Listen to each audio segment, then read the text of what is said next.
Go ahead with the intros. I'm Marcelo. I'm a general volunteer for In the Cares. I started a few months ago, 3 months ago, but this is somewhat the first event that I will be participating in, so I'm excited. Um, if we could go around, just say something about us, our names and where we're calling in from. Um, that would be great.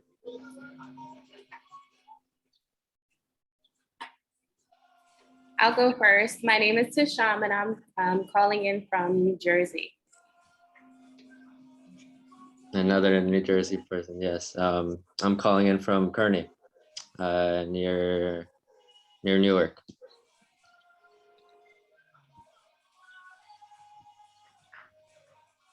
Hello, everyone. I'm sorry you can't see me, but I hope you can hear me. Yes, we can hear you. Okay, my name is Liliana, and I am calling from Georgia.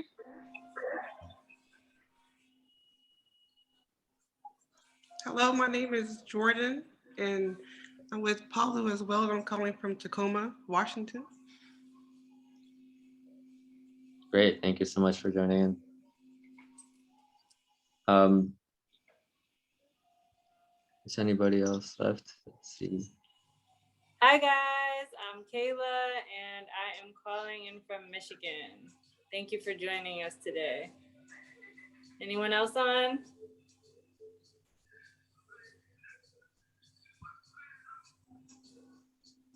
I think Jackie is speaking, but we can't hear her. Still having trouble? Okay. Yeah. I think she could just maybe type something in the chat. It might just be like a microphone problem. Okay, yeah, Jackie, if you want to type in the chat and then I'll see if we can figure out what's going on with your audio.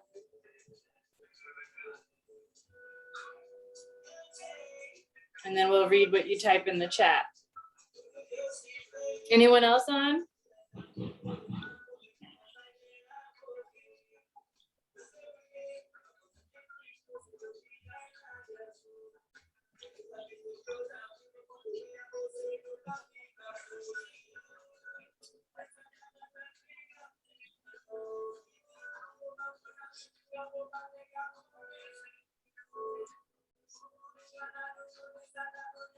All right, so we're going to go ahead and get started.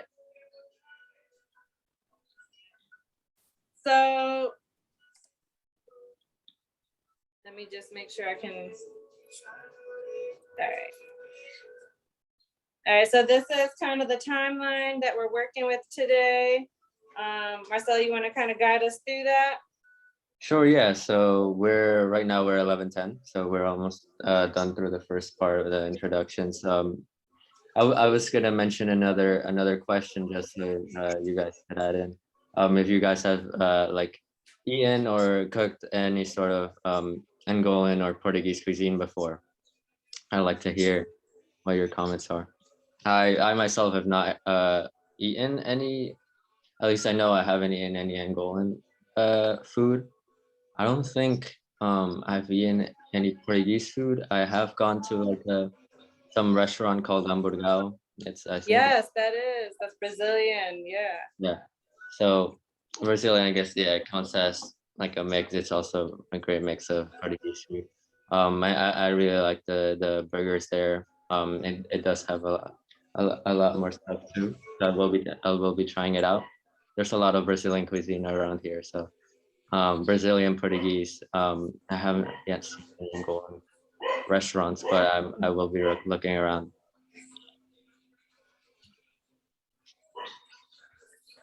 Anyone else have, if you've had experiences at Portuguese restaurants or have eaten Portuguese or Angolan food, feel free to jump in or type in the chat. Obviously, I've cooked and eaten both, but I am curious to see what everybody else's experiences of the cuisine have been. I heard funge. And we won't be cooking that today, but that's definitely a very traditional accompaniment. Yes, fufu. There's also paracuca on the chat group, which is an Angolan type of food. And with funch, obviously I am from Angola.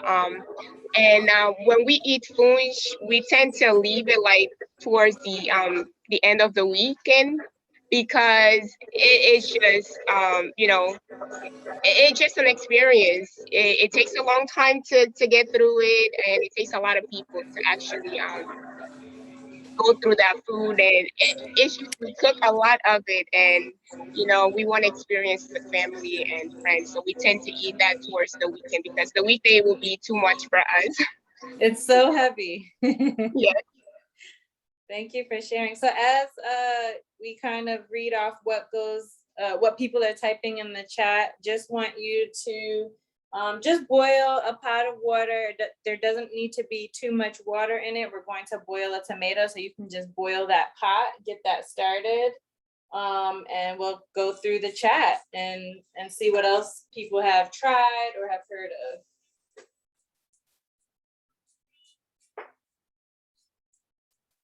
All right, so we're going to do that. Marcel is going to talk a little bit about the contest information around 11:15, which is coming up right now. We're going to start cooking our beans. Around 12, hopefully we'll be cooking our chicken stew, and then 12:30 our greens. And I'm hoping that we can finish by 1. We'll be kind of talking about the organization and our mission, our past projects, and what we're working on now. And we're very excited to have you join us. I know some people are going to be calling in randomly. So we just want to welcome them and, introduce them as they roll in. Thank you, Kayla. So I'll go ahead and talk about the social media contest. So as we're cooking, hanging out, just having fun during this event, we are going to be asking you if you would like to take some photos of your food or yourselves taking like a chef selfie with any I don't know if you have any chef apparel, but that would be amazing. Put it under the hashtag. I'll put it on the chat, hashtag cooking this I see in the cares. And after this event, we'll be able to look at your photos, and then the best post will be given a prize to. I believe we have 3 prizes for the top three posts. So yeah, make sure to post any of your photos and take any to the social media contest, so we could give out prizes.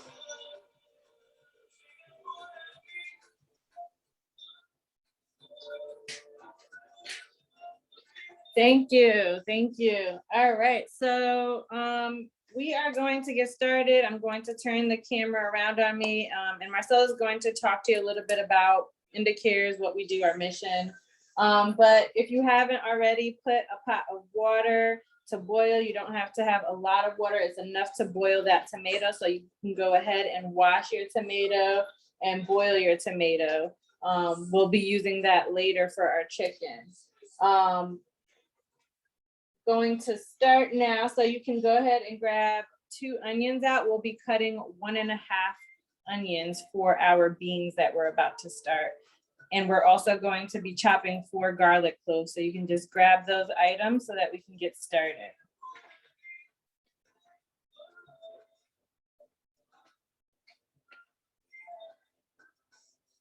Should I talk about our mission now? Yes. Thank Okay. you. Sure. So as we're getting started with the food, I'll just mention what IndiCares is and what we're working towards.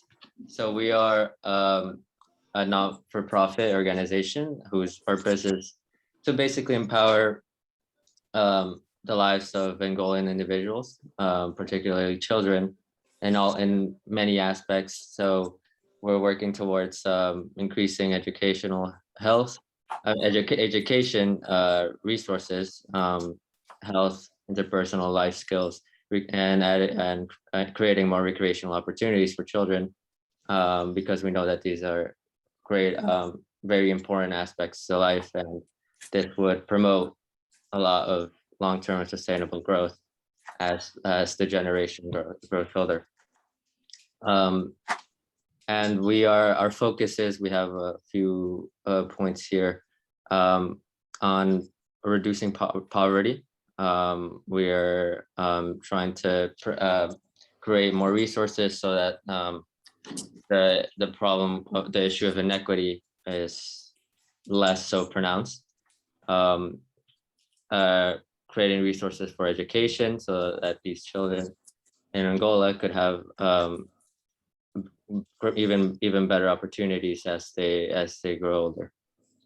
And then another point is promoting good health and well-being, which is very essential, obviously, to everyone's life.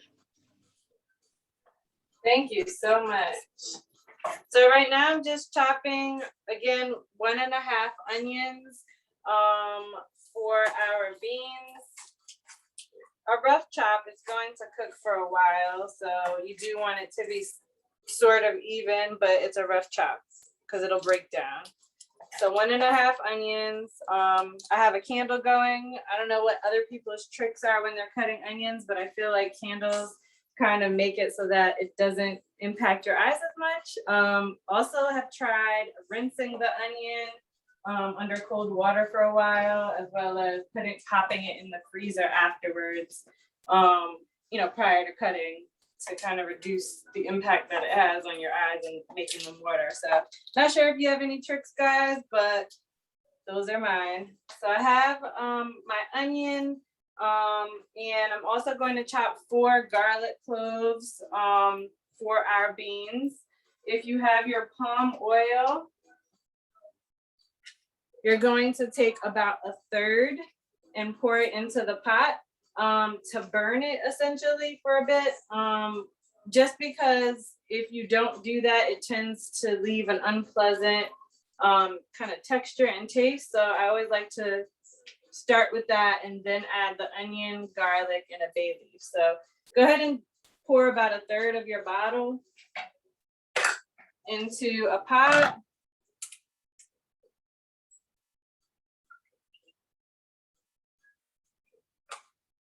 And then turn your heat on medium. Gotta grab this. And let that go while you finish chopping your onions and garlic.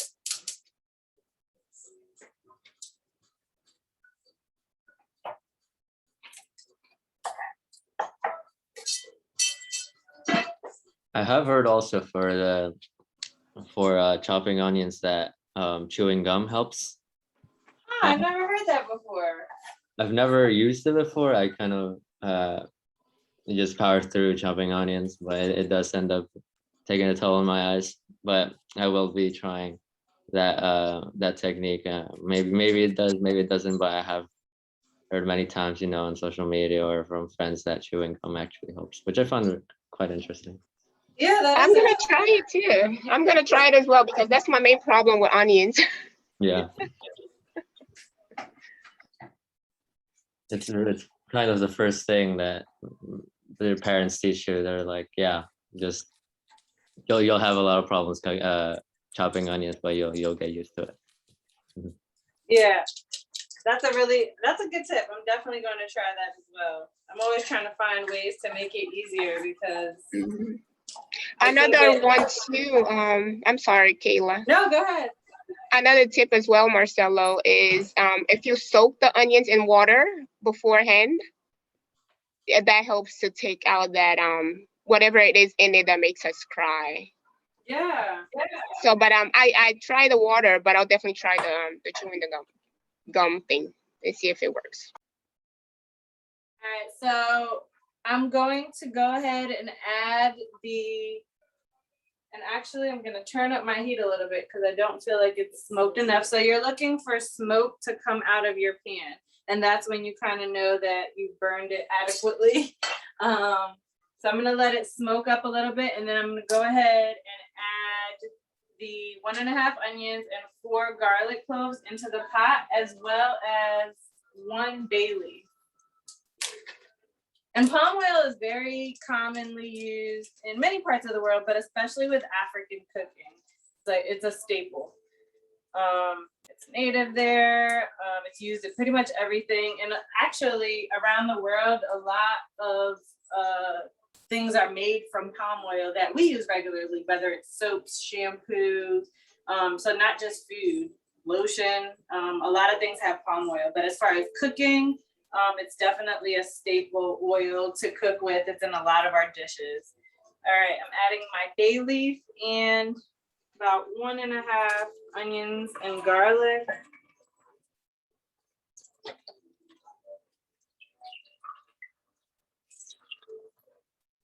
Let that cook. And I'm going to, while that's cooking, go ahead and pop my chicken out of the fridge just to let it come to room temperature, or to warm up a little bit. If you haven't already prepared your chicken, salt and pepper, season it how you like, then I would go ahead and do that while the onions and garlic are percolating.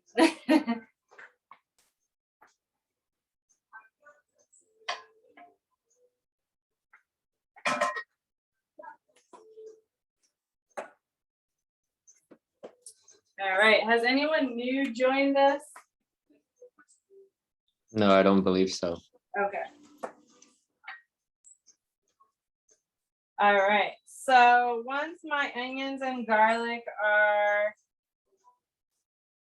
almost translucent, especially the onions, that's when you're going to add the beans. And hopefully you had a chance to, 1, rinse and drain your beans, and 2, soak them overnight. That's the best way to, prepare dried beans.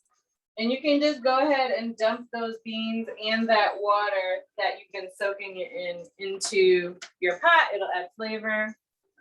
So my beans and my onions and garlic are ready. And with this dish, you'll see as we go along, if you feel like it needs more water, feel free to add it, but you don't want it to be too watery. You want it to end up kind of thick at the end. So I'm gonna turn up my heat on high so that I can boil the beans. And then once it comes up to a boil, then I'll reduce it.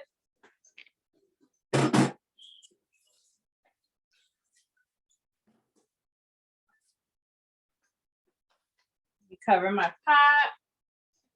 So that's going, my tomato is going. I'm going to flip my tomato over so that I can ensure that all parts of the tomato have been boiled.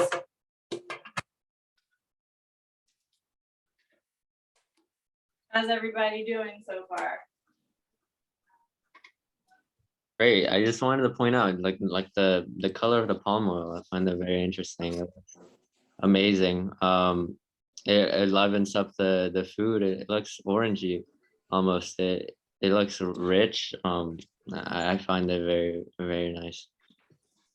Yeah, it's a great point. It actually comes from the palm oil tree. It comes from a fruit. So it does have that beautiful bright, it could be bright orange, bright red note to it. And it tastes really good. It adds a deep, kind of almost like you don't notice it, but a floral flavor and a smoky flavor to your food as well. Jackie, if you can give us a thumbs up, whether you're okay.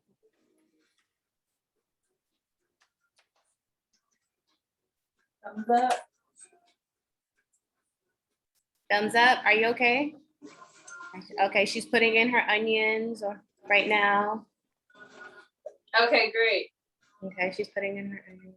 All right, so now we're going to get our palm oil pulp. You probably bought it in a can. So you want to take about a cup of palm oil pulp, half a cup to a cup, depending on how many beans you use. I used a half a bag of beans, and I pre-measured it, so I have about a cup here. Palm oil. Kayla, can you go back and go back over everything that everyone should have done already prior to Yes. this? So just so that everyone's up to the same speed as you. Yes, definitely. So I started off boiling tomato. It's still going in the pot. That'll be for our chicken later. And then I burned some palm oil, about a third of the bottle, really to make sure that it's at its best texture and taste. And then I added about 1.5 onions, 4 garlic cloves to the pot and sauteed it for a bit before adding my beans that have been soaking overnight. You want to add the water with the beans, and then you want to bring your pot up to a boil. If you haven't, one thing I didn't mention, if you haven't added salt to your beans, you can go ahead and do that. You'll be checking for salt towards the middle and then again at the end, but I always like to add salt in the beginning. So whether it's in the sauteing process or once you've added the beans, you know, add a good healthy amount of salt to your beans. And I have coarse salt. Again, it depends on what type of salt you have in your pantry. So I'm letting the beans come up to a boil, and then I'll reduce the heat down to medium high. And I sauteed it again with 1.5 onions, 4 garlic cloves, and 1 bay leaf. And then I added my beans in. It's coming up to a boil now. Any questions so far?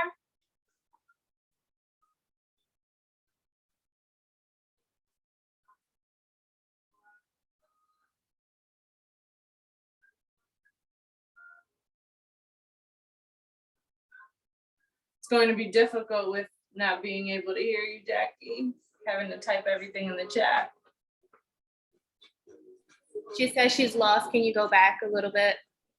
Yes. And there's someone else who's trying to catch up. So maybe, Okay, yeah, I'll slow down. So I started off by taking a tomato, washing it, and then putting it in a pot with boiling water. That'll be for our chicken when we get to our chicken.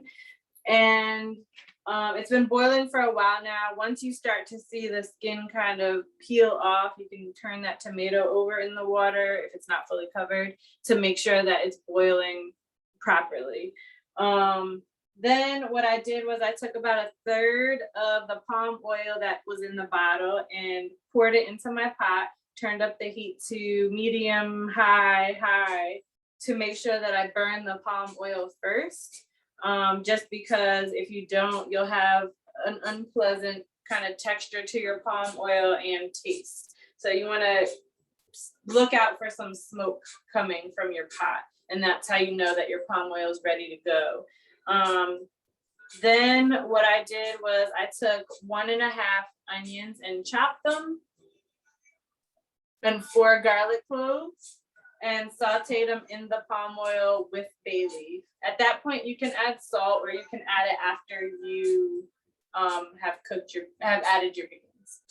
So again, 1.5 onions, 4 garlic cloves, and 1 bay leaf to your pot. And feel free to add salt. So this is what you're looking for.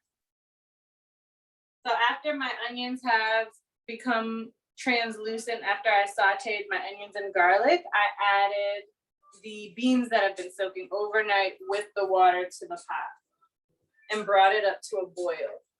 So make sure your beans are in the pot with your ingredients. Bring it up to a boil.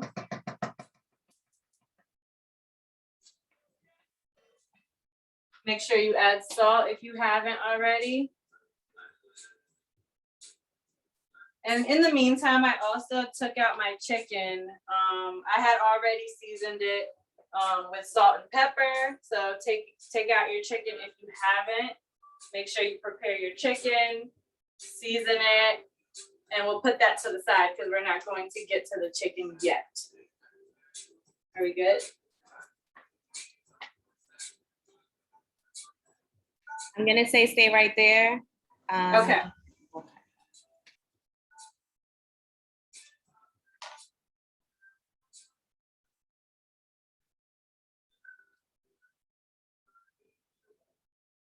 then again, we talked a little bit about I know Marcelo had some tips or a tip on how to reduce the, I guess, discomfort with cutting onions. He talked about chewing gum. Liliana talked about, soaking your onions in water. Those are all really good tips. I also, rinse my onions and keep them under cold water, light a candle, pop them in the freezer sometimes for a couple minutes just to reduce those things with your eyes. Yeah, and I just Alright. wanted to take 1 minute to welcome a new participant. Yes, thank you. So could you please, Nazir, I believe, or could you please say your name and where you're calling in from? And I'm sorry. My name is Jessica. That's my son's name up there. When I clicked it, it just went. I guess he was the last one on there. But my name is Jessica from New Jersey. It's great, Jessica. It's thank you so much for joining in. I also wanted to ask if you have like cooked any Angolan or Portuguese cuisine, or just eaten from a restaurant or anywhere else. What was the question? Do I Do you have? from an Angolan restaurant? No. I see. So this will be some of your first experience with Angolan cuisine. That's great. I think my first is with my friend. I have a friend named Kayla that cooks. So I had a little bit experience, but not a lot at all. All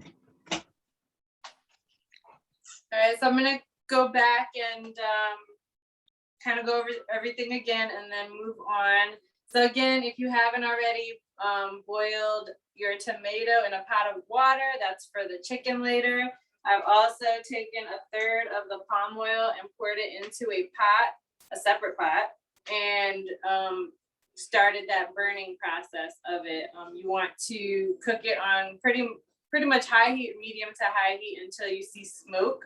And then you can add in 1.5 onions and 4 garlic cloves, as well as 1 bay leaf.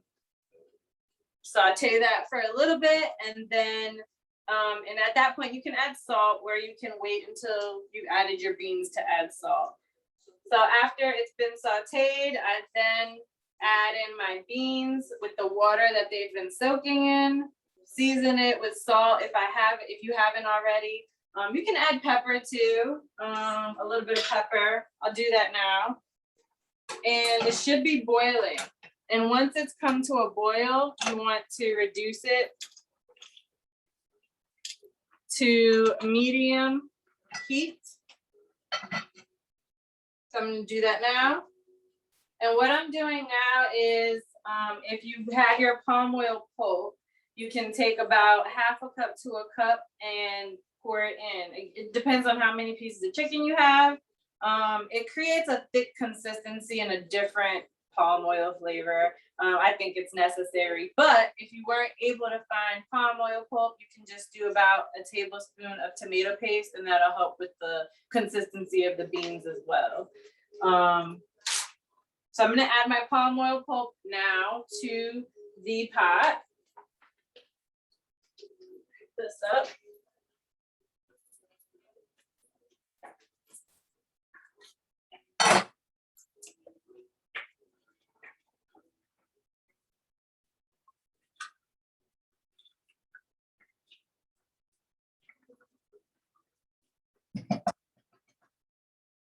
Palm oil pulp goes in.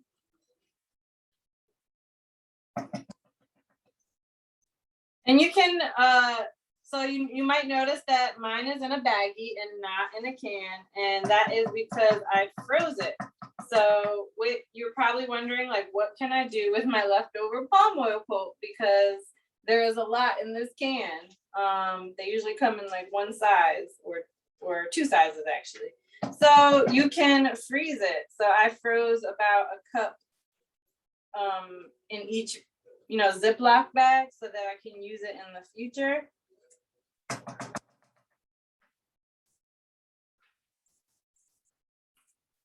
gonna cover my pot, and I'm going to turn up the temperature a bit because I do want to bring it again up to a boil now that I've added something to the pot.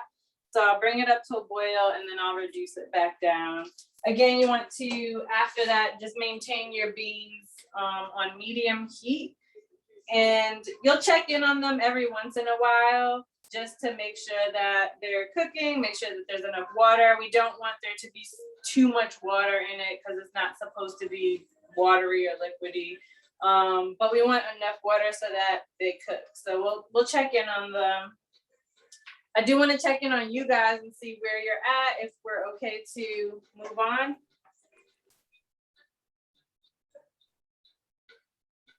Jackie, can you thumb up, thumb down? How's it going?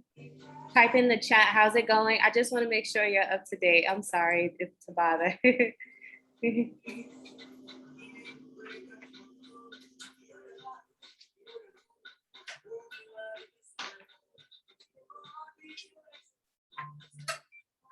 In the chat, I'm also typing some of the instructions there, just to keep people up to date if they get a little lost.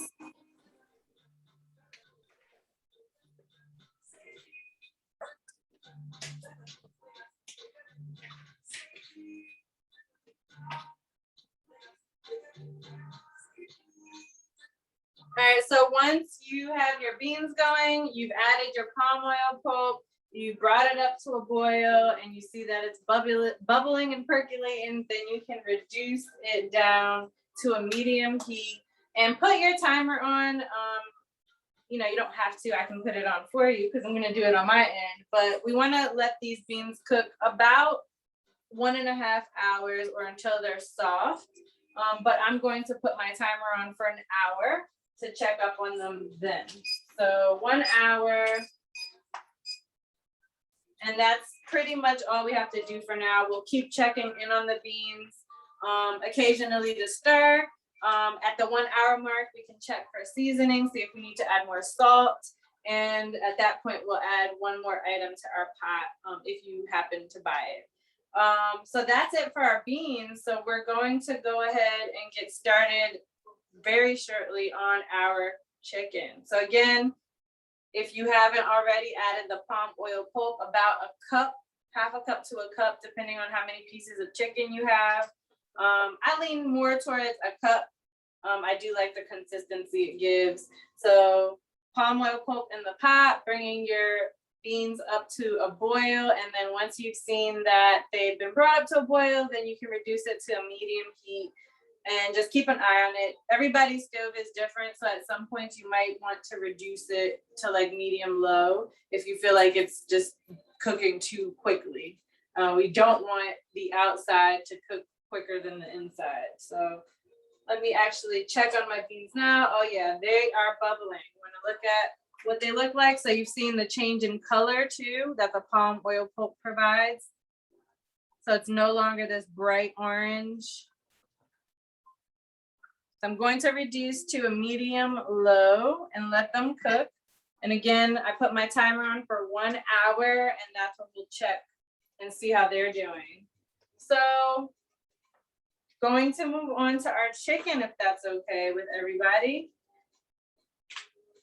I'll wait until we have a thumbs up. And you know what? While I check in and see if everyone's ready, I can kind of talk a little bit about IndiCares and our mission.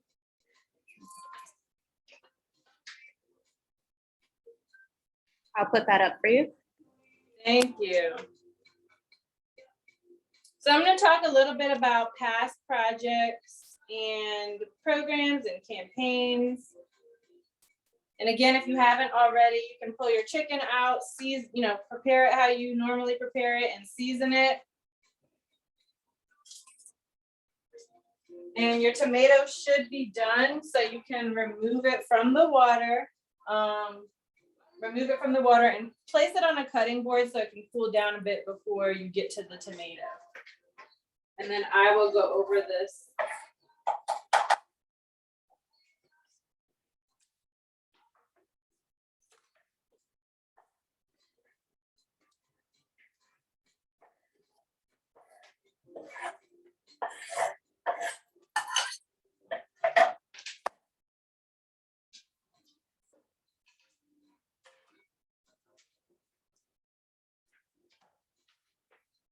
All right, so I've removed my tomato and it's just cooling down on the cutting board.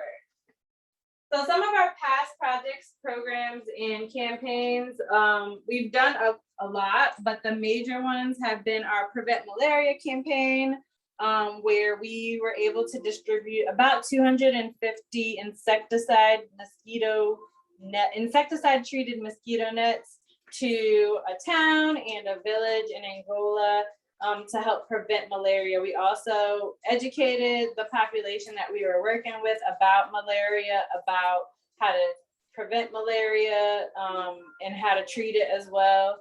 And that was in 2013. That was a really amazing first campaign and introduction to our organization. At that point, we had partnered with Disease Control Technologies and they provided us the mosquito nets, which was really nice.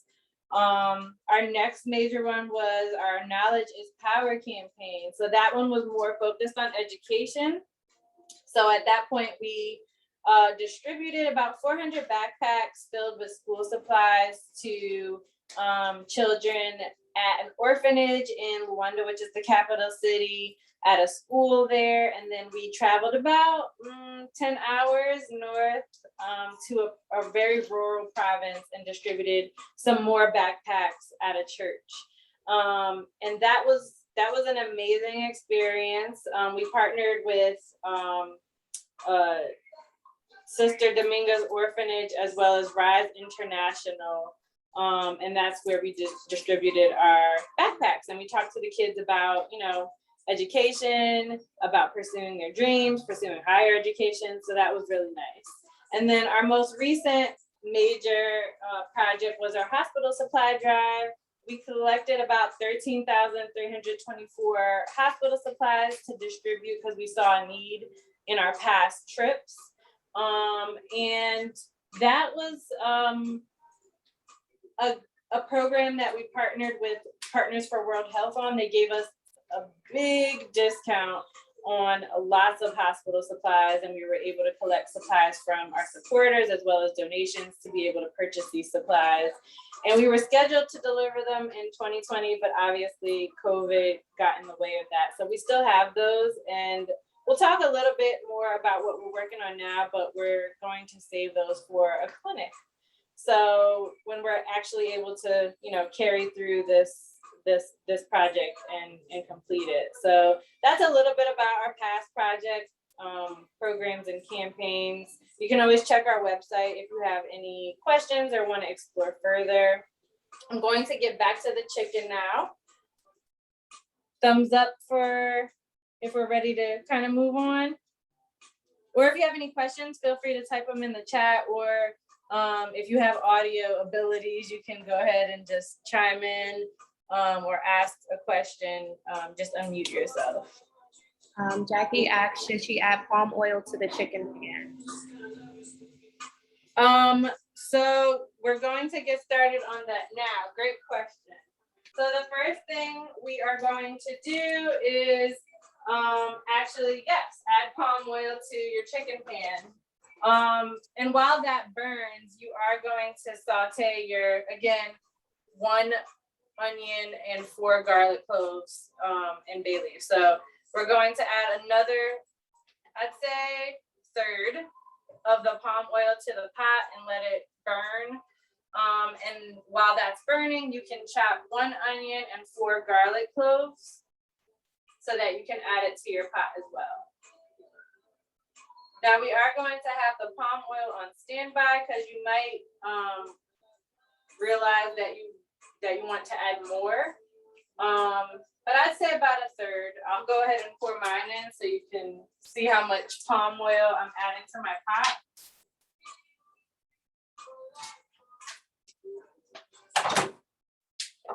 Turn my burner on. Here we go. And again, you want to have it on relatively high heat. And I'm going to add actually more than a third, because I want to make sure that I don't have to add any more palm oil afterwards, because that would require another pan. So about half the bottle. So pour about half the bottle from whatever you have left into your pot and start to let it burn. Right. And Kayla, I know it's possible to over burn your oil. So at that point, what do you have any tips on what people could do if that happens? I know in the past I have added like sugar to take off that taste. So that helps. That's a good over. point. That's a good tip. I don't have any tips on what you can do if you've overburned it. I would definitely keep an eye on it. So you have it on the medium high heat, more leaning towards high, and watch out for that smoke. And then once you see that smoke coming from the pot, then you can add in your onions and garlic. But that's a really good tip. So if you do notice in the cooking process while we're checking our sauce, if you notice that it tastes a little bitter, then you can add a tad bit of sugar, like Liliana said. So mine is starting to smoke. I'm going to let it go a little bit more because it's not smoking as much as I'd like to. And I'm going to turn down my beans a little lower because I see they're cooking quickly. All right. So again, add your about half of the bottle, whatever you have left, to your pot and start to burn the palm oil. Again, that is to get rid of just the unpleasant texture and taste that comes with it if you don't burn it. And like Liliana said, as we go through the cooking process, if you realize that it's a little bitter from overburning it, you can add a bit of sugar. How much sugar do you normally put in there, Liliana? If it's Just a pint. Just a pint of it. Just a little. Mm-hmm. So we shouldn't have that problem once you see the smoke coming from the pot. That's when you add in 1 chopped onion and 4 chopped garlic cloves and 1 bay leaf. Again, we love our bay leaves. I'm going to get that now.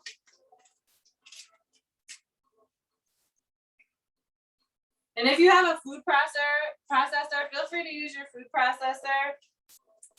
When I'm pressed for time, I use the food processor. I do like to chop it by hand because it gives a consistent cut to the onions and garlic, but feel free to use your food processor or magic bullet or whatever you have on hand because it is a stew, so it'll start to break down. So I'm going to go ahead and add my onions and garlic to the pot and my bay leaf, and I'm going to season it with salt.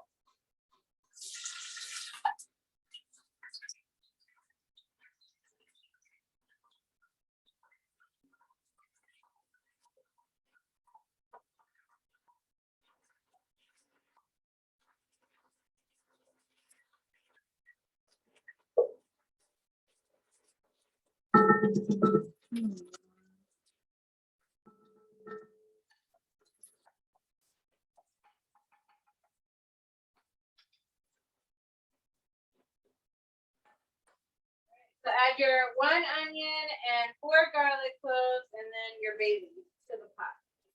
You can stir that a bit. I'm going to add my salt now.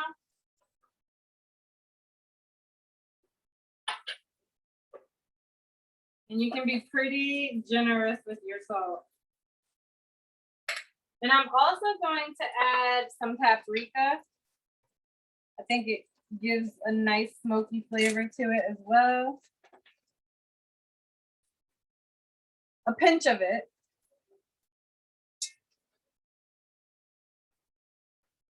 And I'm going to let that, again, cook until the onions are somewhat cooked through, translucent. Add my paprika back. And let me just wash my hands real quick.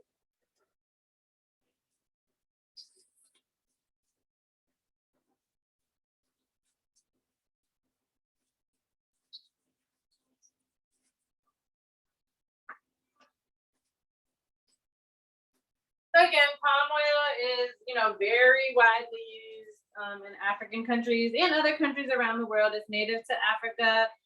So it's in a lot of the cooking. It's such a good tasting oil. And you can actually follow Yummy Tummy at Yum Tum Happy Mouth on Instagram when you get a chance. I'll put it up at the end because a lot of times I put up the health benefits of certain foods that we eat. whether it's the palm oil or fumbua, which we're not making today, kizaka. Just I put a lot of information about the ingredients that we use, especially ones that aren't typically used in the US, in US cooking. So my onions are cooking.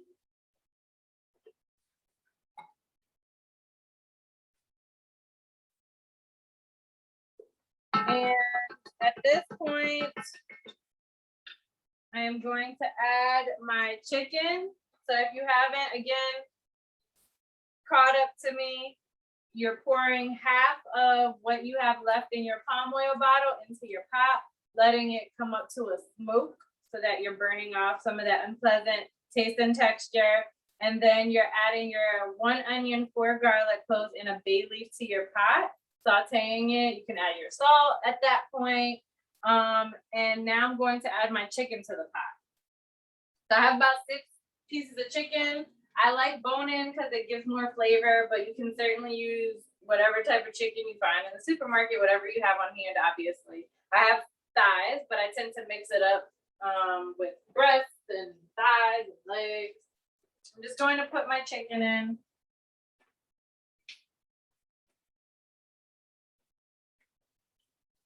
And let that cook for a bit before we do anything to it. And while that cooks, let me wash my hands real quick. That is where I'm going to chop this tomato. I'm gonna bring the heat down to a medium. And let me just wash my hands real quick.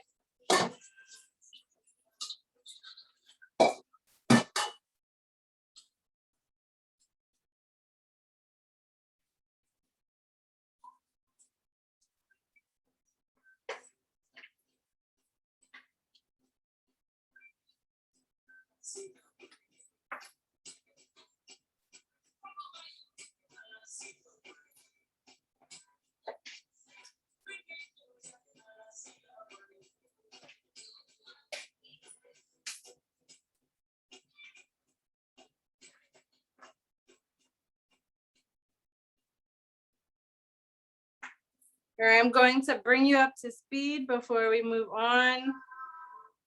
And feel free to get your drinks out or mocktails, you know, have fun with it.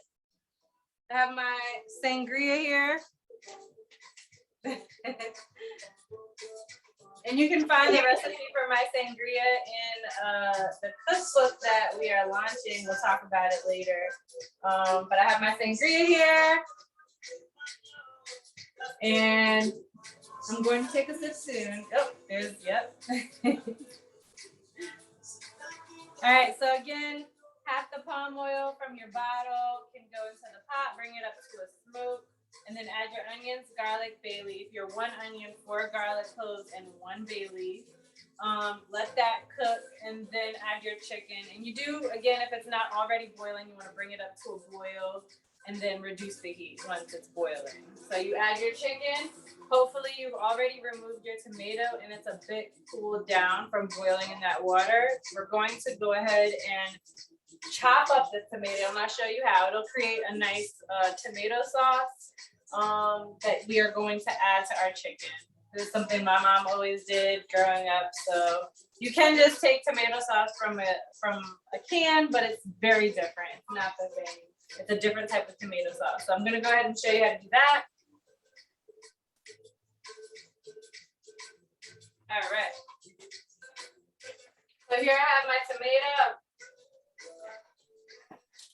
I'm going to chop the top off. And I'm just going to peel this skin off. We don't need it. And if there's skin on there while you're chopping, that's completely fine. We're not that picky. But we are going to go ahead and chop the tomato almost to like a sauce. So you just go ahead, there's no structure to it. You're just chopping it all the way until it's mushy. So you don't want actual tomato pieces.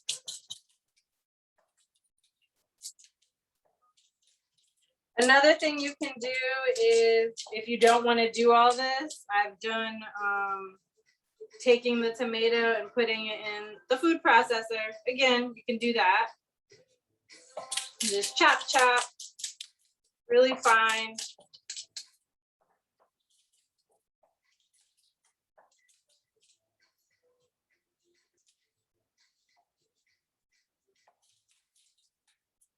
And once this is all nice and chopped, you can see it's turning into almost like a sauce. We're going to add this to the pot. I think when I was going over what I've done so far, I did not mention the paprika. So if you haven't added paprika to your chicken pot yet, feel free to do that. Just a pinch. It adds a nice smoky flavor. Kind of complements the color of the palm oil too. So you can see that my tomatoes have turned into almost like a sauce. And I'm going to go ahead and add this to my pot.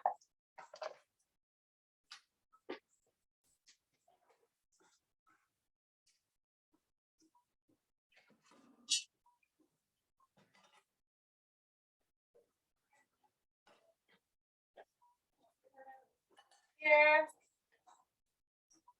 Add this to my pot. You can see the chicken is cooking. I'm going to reduce the heat. Tomato sauce is in. And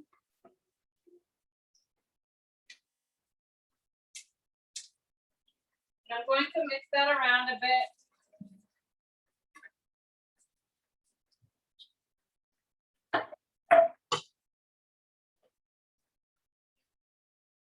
This burner in particular tends to run very high, so I definitely wanted to turn that down. Mix my chicken around a little bit in the pot.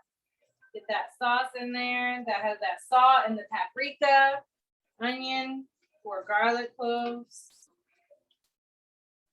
So at this point, you want to check to make sure that the chicken has enough liquid in there to where it's covered. Again, we don't want to add too much water, but we want it to be at least to the top, like over the chicken. So I'm going to add this tomato water actually, since it's already in the pot ready for me. So the water in which I boiled my tomato, I'm just gonna add a little bit of water just until the chicken is mostly covered. Again, you don't want to add too much water. And I'm gonna stir that around a little bit. And at this point, this is where I'm going to take out my chayote squash. And again, if you weren't able to get, I'm bringing this up to a boil just so that you know what I'm doing. And then once it's boiling, I'll reduce it back down to a medium heat. So if you weren't able to get the chayote squash, again, it's not necessary. These are just additions that I like to add to my dish and that I've grown up eating. But you can also just substitute that squash. It's called chuchu in Portuguese, I think.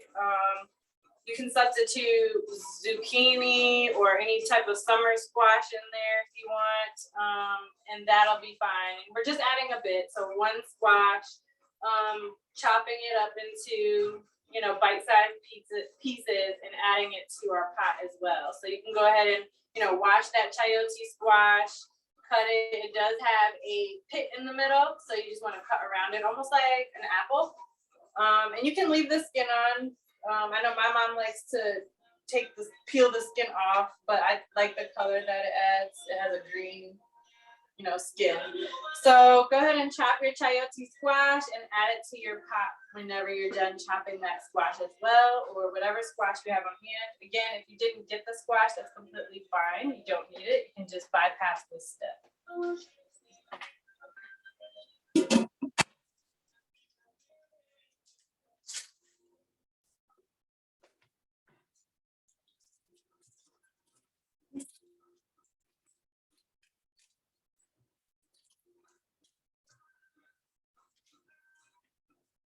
See, my chicken is cooking.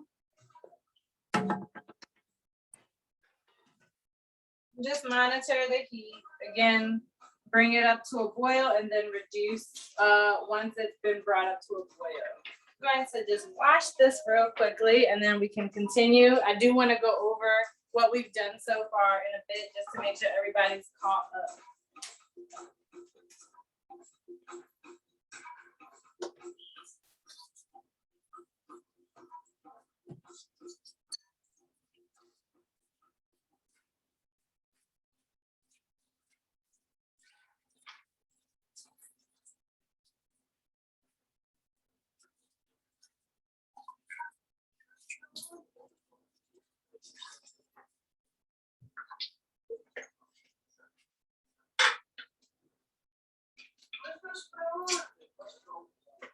All right, so let me go over what we've done so far. And if you're at a point where you feel like you've almost caught up, feel free to check on your beans at this point. Just stir them around. Look in there, see if they have enough water in the pot. Again, we don't want too much water because we do want a thick consistency. I'm gonna go ahead and show you my beans. So this is what they're looking like. Beautiful. You see how much the color has changed? It's starting to thicken up too. And I'm definitely not going to add more water to this pot because it has enough. It might even have too much, but that's all right. All right, so what we've done so far with the chicken was we burned or let it smoke half a bottle of whatever remained after you poured the third into your bean pot. So half the bottle of what you have left of palm oil into the pot, let it come up to a smoke, and then add in 1 onion, 4 garlic cloves, 1 bay leaf, and a pinch of paprika and a generous amount of salt to your pot. You're sauteing the onion and garlic, bay leaf, paprika, salt until it's pretty much cooked through translucent.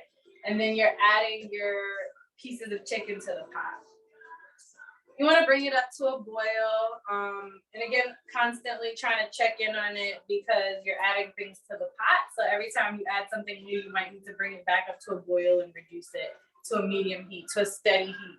So after I added my chicken, I then took that tomato that we boiled at the beginning and chopped it up real fine until it created almost like a sauce. And I added that to the pot and stirred around my chicken, brought it up to a boil, reduced it. I believe it's boiling right now after I added my squash, the chayote squash. I'm going to reduce it. So again, if you don't have chayote squash or any squash, that is completely okay. The main attraction there is the chicken, but all these other little optional ingredients make the dish as well. If you don't have it, it's fine. So you can go ahead and take your chayote squash and wash it and chop it up into, cubes or bite-sized pieces and add it to your pot, stir it around. And we're going to move on soon. But I do want to make sure that everybody's kind of caught up. Feel free to, grab your wine or your drink, your cocktail or mocktail, take a sip, relax, have fun with it.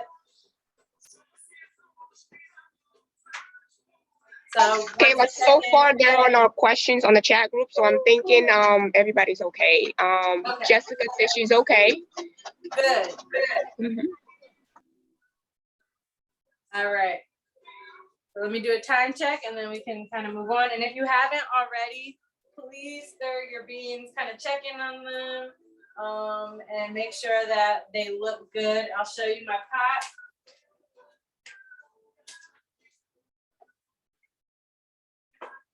I'll stir it around a bit for you. See, they're starting to thicken up. All right, beans are going, and I did set a timer, so I'll let you know when mine goes off, and I'm guessing that yours will be going off, or your food will be ready or close to ready to be checked at that time. So when that timer goes off, we will check on the beans and just check for flavor, really, and doneness. So you see my chicken is going, it has a bright color from the palm oil. Got my squash in there. Rika? So no questions?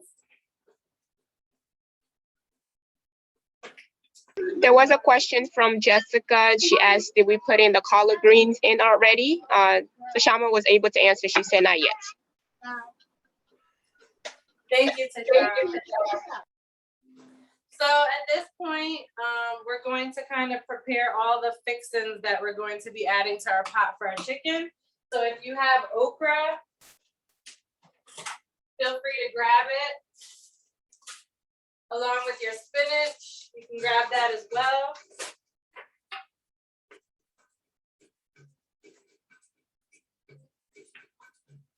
I love okra. My kids love okra. So if you got a package of okra, you can go ahead and wash your okra.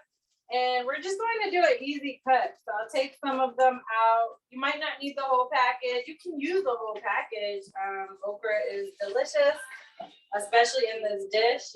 But I tend to use about half a package. You can always save the other half for another dish. Saute it with some onions. That's usually a favorite in our house. We tend to cut up our okra, saute it with onions, throw it in there at the same time, and it gets rid of that sliminess. So you take your okra and you're going to cut it in half. You can cut it on a diagonal to make it look pretty, or you can just cut it straight down the middle. Grab it. Do we remove the ends of it or stay on it? That's And is a there a good purpose question. for it? So we're not going to remove the ends, but when you eat it, do not eat the ends. So don't eat this part at the top. But for this dish, we'll keep it whole and we'll just slice it in half. When I saute it in a pan with onions for another dish, I tend to remove both the top and the bottom and cut it up, slice it up in rounds. But for this dish, we're gonna leave it whole. So I'll save these for later, and I will now chop my okra in half. So I'm gonna cut on a diagonal just because I like cutting it that way, but you can cut straight down the middle like this.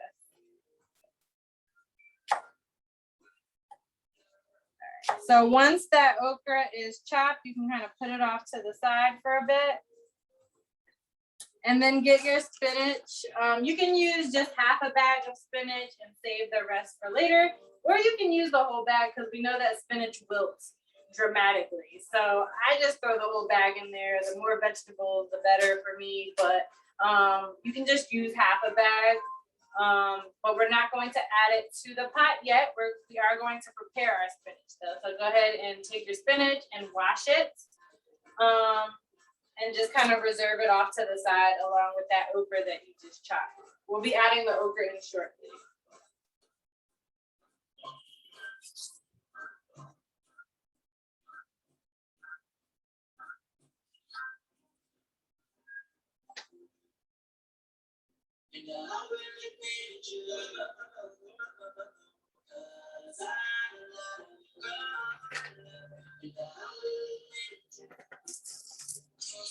All right, so again, if you haven't already, once your chicken is doing its thing on the stove, you can go ahead and take your okra out, wash it, and then cut it in half. You can use just half the package or the whole package if you like.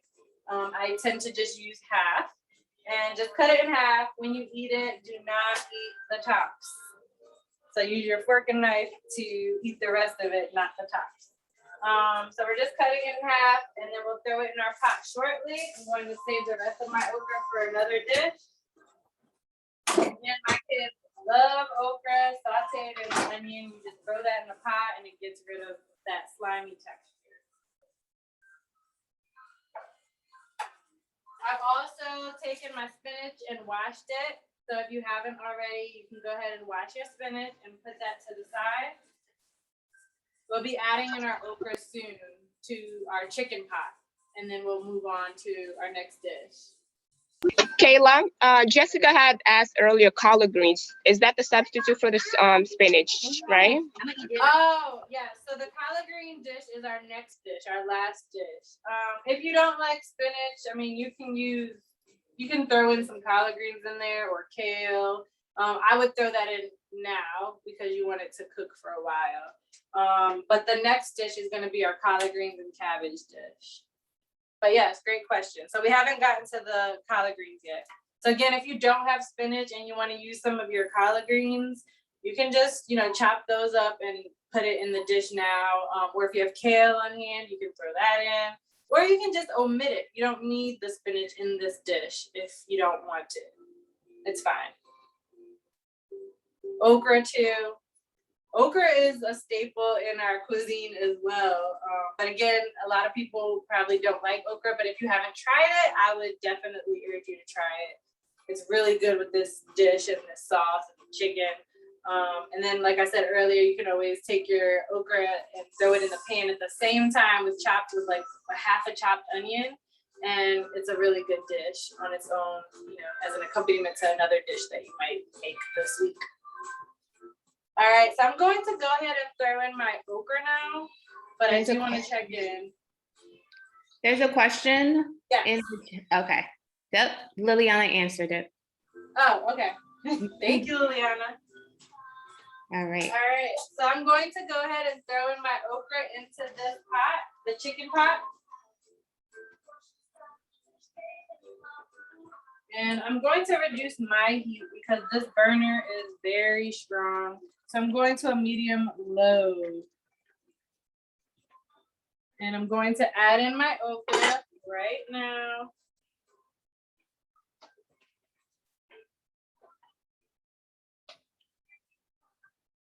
I'm not adding my spinach in yet. We'll reserve that for the end. I'm gonna stir this around a bit.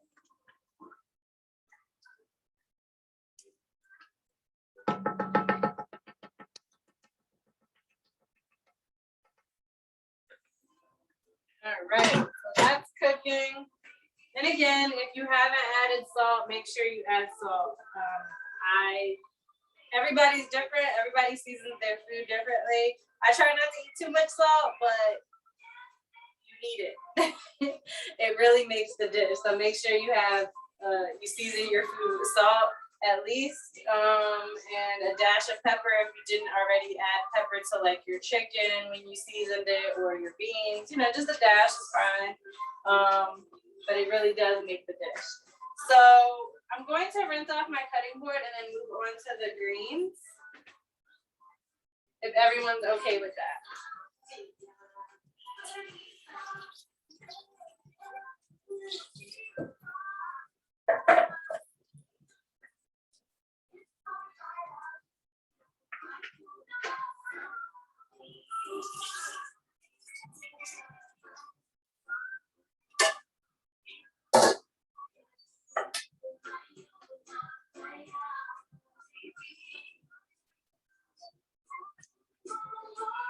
All right, so if you have collard greens that you purchased, feel free to grab those. I'm going to grab mine in a second.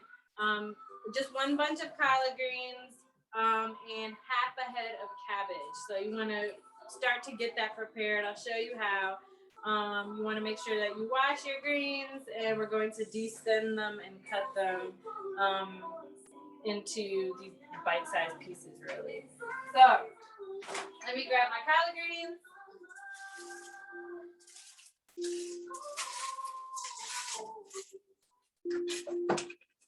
And again, the spinach is off to the side. The okra has been added to the pot. All right, so the first thing I'm going to do is take my greens and de-stem them. So you can just work your way around it, right? But what I think is really cool is you can just grab the stem and fold the leaves and kind of push the opposite way, and you'll have the stem. You might have to do it again, but at least you get that big part of the stem out. So again, you take the collard greens and you just kind of push the opposite way or pull the opposite way, and then you've taken off your stem. So a really easy way to kind of de-stem the collard greens. So go ahead and de-stem them. If there's any parts that are bad, like in this one, I'm going to remove it and throw it out. And you want to leave them, if you've got a bunch of collard greens, you want to leave the leaf as intact as possible, because I'll show you how we're going to cut them. But if you got a bag of collard greens, that's fine too. It's a different cut, but the flavor is still gonna be there, so it's completely fine. So if you didn't get, the actual collard greens with the stems on, it's fine as well. So again, I'm just taking it, pulling it, and there we go, stem out. And Kayla, one of the ways you can preserve the rest of the collard greens is if you chop them and put them in a Ziploc bag and put it in the freezer. That actually, you can use it over and over again. I've used that in rice. I've used it in many other dishes, and it keeps it green. Mm-hmm. So do you pre-chop them or you leave them whole when you freeze them? No, I chop them first and then freeze. All right, so I have my collard greens that I de-stemmed. That was a really great tip. Definitely don't want to waste anything. So we have our collard greens, and I'm going to wash them in a colander. Make sure it's thoroughly washed, and then I'll show you how we're going to cut them. So again, I'm aware that you're probably still de-stemming your collard greens, so feel free to continue de-stemming them, and then whenever you're done, you can wash your leaves. And I'll show you how we are going to chop them.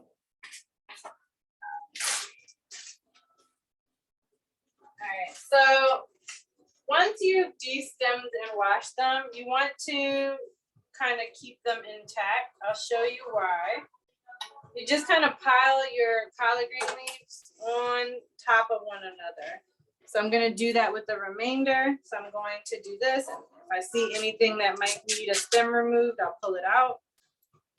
So stack this leaf on top of these other leaves. And I might have to do two separate cuttings, but so stack, stack, stacking the collard greens. And again, if you don't like collard greens, feel free to use kale or spinach. Again, the spinach will cook faster, so keep that in mind. And for this dish, we're not cooking them, for hours upon hours. We still want to bite to it. It's not going to be that, like Southern style collard greens. There still will be a bite to it, but we do want to make sure we put those in the pot first. So stack up your collard greens. And what you can do at this point, if you haven't already, I'm not going to cut my collard greens yet, because I'm aware that you're probably still de-stemming and washing and stacking your collard greens. But when you get a chance, you can take your third pot and add water to it and bring it to a boil, because that'll be for our cabbage and our collard greens. So we just want to get that water rolling. And in the meantime, you can continue de-stemming and washing and stack those leaves up, because I'll show you a really easy way to cut them.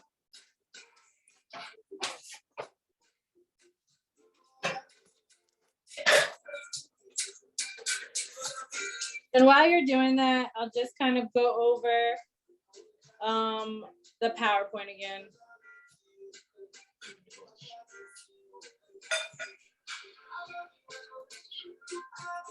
Tashawn, would you be able to share it?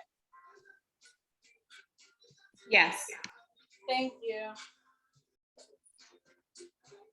And I'm going to the next slide. So again, de-stem your bunch of collard greens. start to wash your collard greens and stack them, the leaves on top of one another. Because it'll make it easier when we're trying to cut them.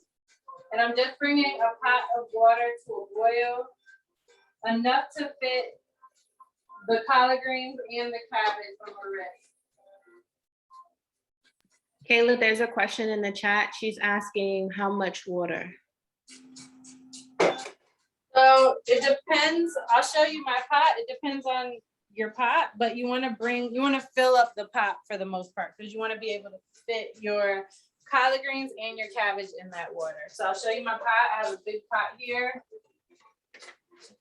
And it's almost to the top. I might even add more water than that actually, because I need to be able to fit my collard greens and my cabbage in there. So I'll bring it up almost to the top. But keeping in mind that when you add the collard greens, it'll raise the water level. So just be mindful of that. All right, so I'm going to bring that to a boil. And I still had some of that tomato water in there. I just left it in there. That's extra flavor. And then I just added more water to it. All right, so I'm bringing that up to a boil. And just wanted to kind of tell you guys a little bit about, our current goals. So we worked really hard, both our team here in the US and our team in Angola, over this past year, 2020, 2021, and we are working on our Indicators community in Angola. We feel very proud that we were able to buy land. We have land, it is ours in Angola in a community called Courage, Coragem. That means courage. So that is where our land is located, inside that village of Courage, which is in Ukua Bengu in Angola. So we'll be trying to service that area and the local villages around that area. Our plan, we have big plans. Our plan is to build a community that will have a variety of different services, and we're starting with a school, but our goal is to ultimately have a health clinic as well, and potentially an orphanage. Right now, we're just raising money for the school. We're very proud. This is our 10-year, we've been around for 10 years. So this is essentially our 10-year anniversary, and what better way to celebrate it than to actually have land finally and start to work towards our goal. So that's where we're at now. We have a wonderful team in Angola. The president there has been working super hard every day, traveling 2 hours from the capital to where our land is located to get things done. We're in the process of legalizing our branch there. And the next step is really building a school. So the government of the region of Bengu has been clearing out the land. They fully funded the clearing of the land, which was nice. So now we just have to raise the money to build a school. So we're really happy that, for everyone that has joined us today, and the people that weren't able to join us, but that donated, their tickets. A lot of people bought tickets, donated them because they weren't available, or they just made donations. And that is all going towards the construction of the school. So that's kind of like what we've been working on recently and what we're working towards.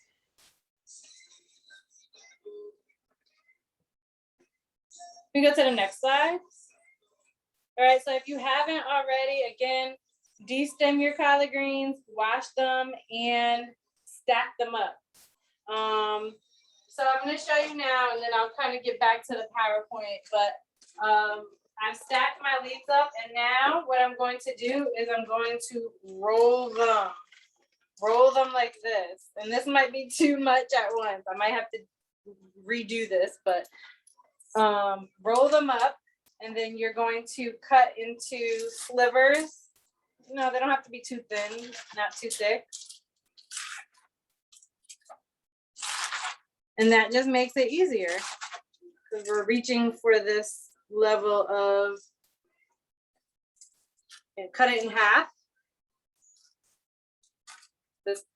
These bite-sized pieces, I guess. Oh, let me move this over. So we're cutting it in half. So again, I've rolled it up, cut it into slivers. It's called the chiffonade, and then you cut it in half, and that'll produce these. And that is the size that we're kind of looking for. Again, doesn't have to be perfect. And if you have a bag of collard greens, then you can just use that. Again, making sure it's rolled. Cut it into slivers, and I'll come back for this end. And then you just cut it in half. In the chat, Kayla, there's compliments from Esmeralda. Kayla, you are doing a great job. Keep it up. So proud of what you are doing for the community in Angola. Oh, thank you. Who's that from? Esmeralda. Oh, nice. Thank you. Obrigado. All right, so I've chopped my collard greens, and once the water is boiling, it hasn't quite come up to a boil, but that's okay. I'm going to add my collard greens to the pot and then start to prepare the cabbage. So again, you stack your leaves, roll them up, and then chop them into slivers, cut it in half, and you end up with these pieces that we're going to boil. So you can go ahead and throw them in the pot, and then we're going to get our cabbage ready.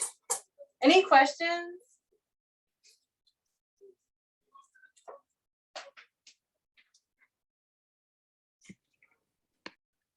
And my water hasn't quite come up to a boil, but that's okay.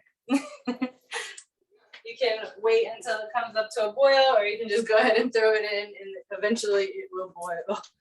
Kayla, are you adding salt to that water? Yes, thank you for reminding me. I am adding, that is essential. I need a lot of salt. So you're going to need to salt this water as if you were trying to produce like a sea-like taste. I might be exaggerating, but you want to add enough to this water, almost as much as, you know, if you were making pasta. Because you're adding the collard greens and the cabbage in here, so you want it to have flavor. And I'm gonna add a little more. Thank you. Yes. All right. Let me just rinse off my hands. And I'm going to stir that around. So again, de-stem your collard greens.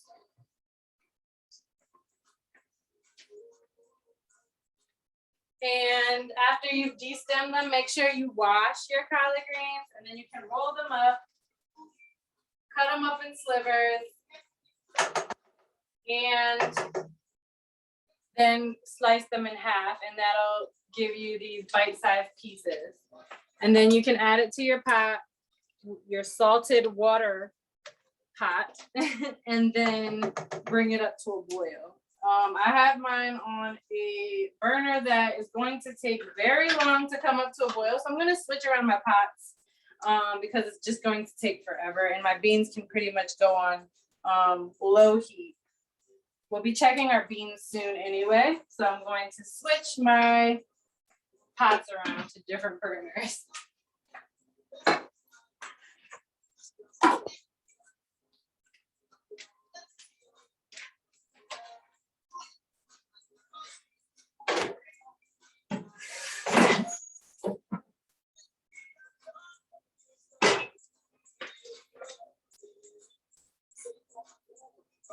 All right, so feel free to, again, bring that water up to a boil, add in your collard greens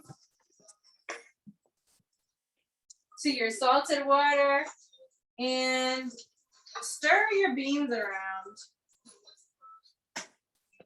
Grab this. All right, stir your beans around, check in on them. Ooh, they're getting nice and thick.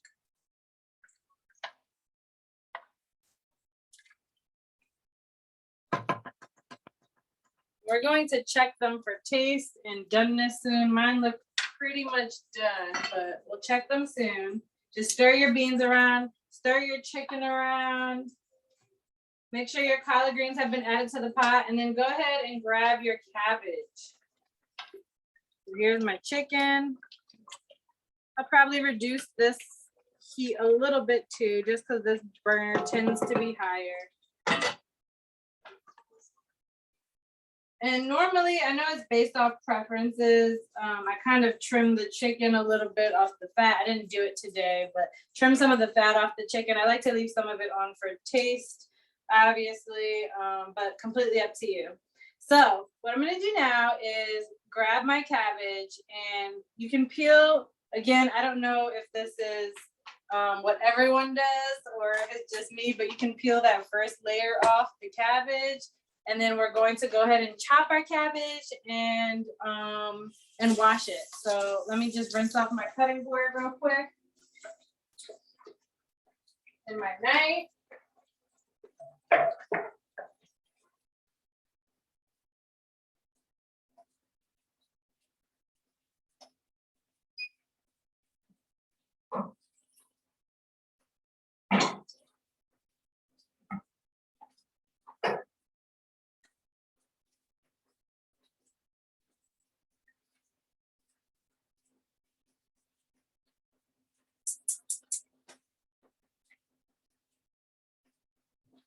All right. So going to take my cabbage. Again, you only need half a head of cabbage, so you can save the rest for another time. I tend to use white cabbage. Savoy is fine, but I guess whatever cabbage you have on hand. And you can go ahead and peel that first layer. And then I tried to just make 3 or 2 cuts and then just go ahead and chop. Let me turn it this way. Actually, can you come on this side? All right. And just go ahead and chop your cabbage. And I don't typically include those really tough parts, but it's completely up to you. I'm gonna take that, especially that center piece. It's really tough. And I've pre-chopped some of my cabbage, so I'm ahead of you, so I apologize. All right, so chop your cabbage, and then you can go ahead and wash it. I'm just gonna peel the layers away from one another, roughly, doesn't have to be precise. And I'm going to throw it into my colander. And I'm going to go ahead and rinse it, wash it.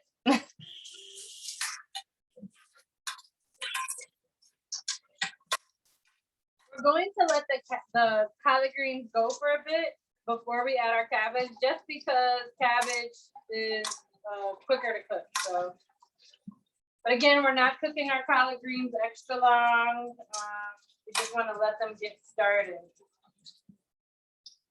Again, add your collard greens to the pot, take your cabbage, and you can go ahead, peel that first layer off, chop it, wash it, and reserve it off to the side. Have the rest of my cabbage here. Any questions so far? I'm going to take a sip. Do you need me to go over anything again?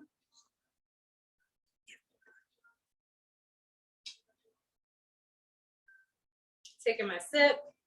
I think I missed. Can you hear me? Yes. Oh. As far as when you put the greens in the boiling water, I missed. I think you did say it, but I don't remember like how much water. Are you just boiling it and then dumping the water out later, or we want to put a certain amount of water? No, you just want enough water, almost to the top of the pot. You want enough water to boil your collard greens and your cabbage. Okay. So whatever that means for you and your pot, but I definitely filled mine up almost all the way to the top. And then I threw my collard greens in there with some salt, a lot of salt, and then I'll be adding my cabbage into that same pot. Because it's the same dish, so we don't have to separate it. I'm just letting the collard greens go first. Okay. If that makes any sense. Mm-hmm.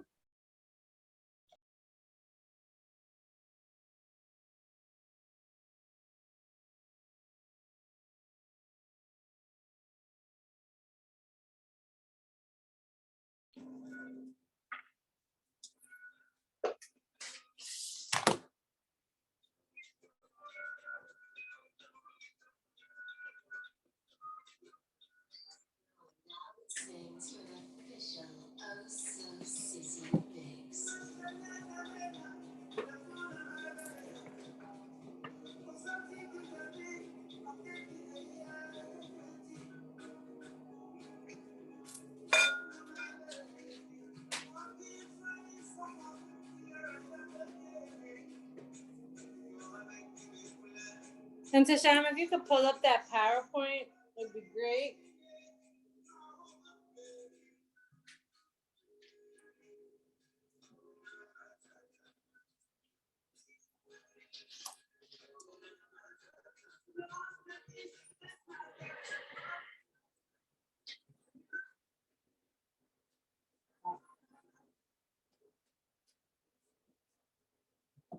All right, so as you're catching up, again, the water for the collard greens should be boiling.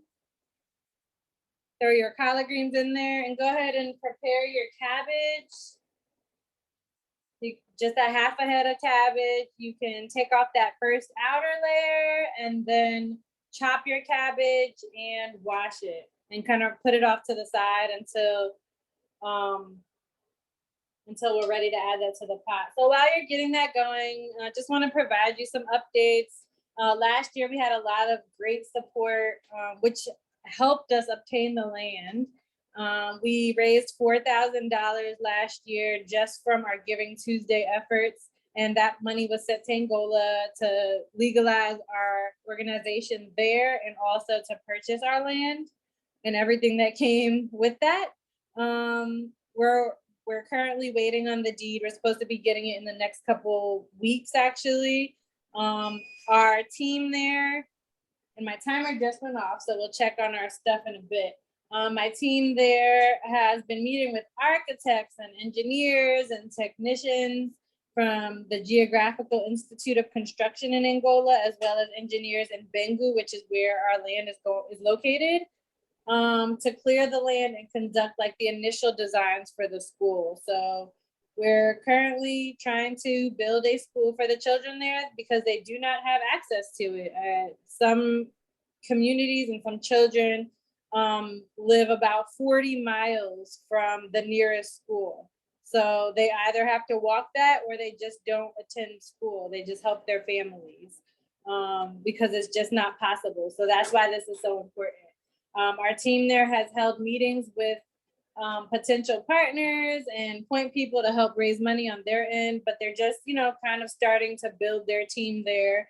So we're trying to do everything possible here on our end. We did file for legalization, like I said, for IndiCares Angola.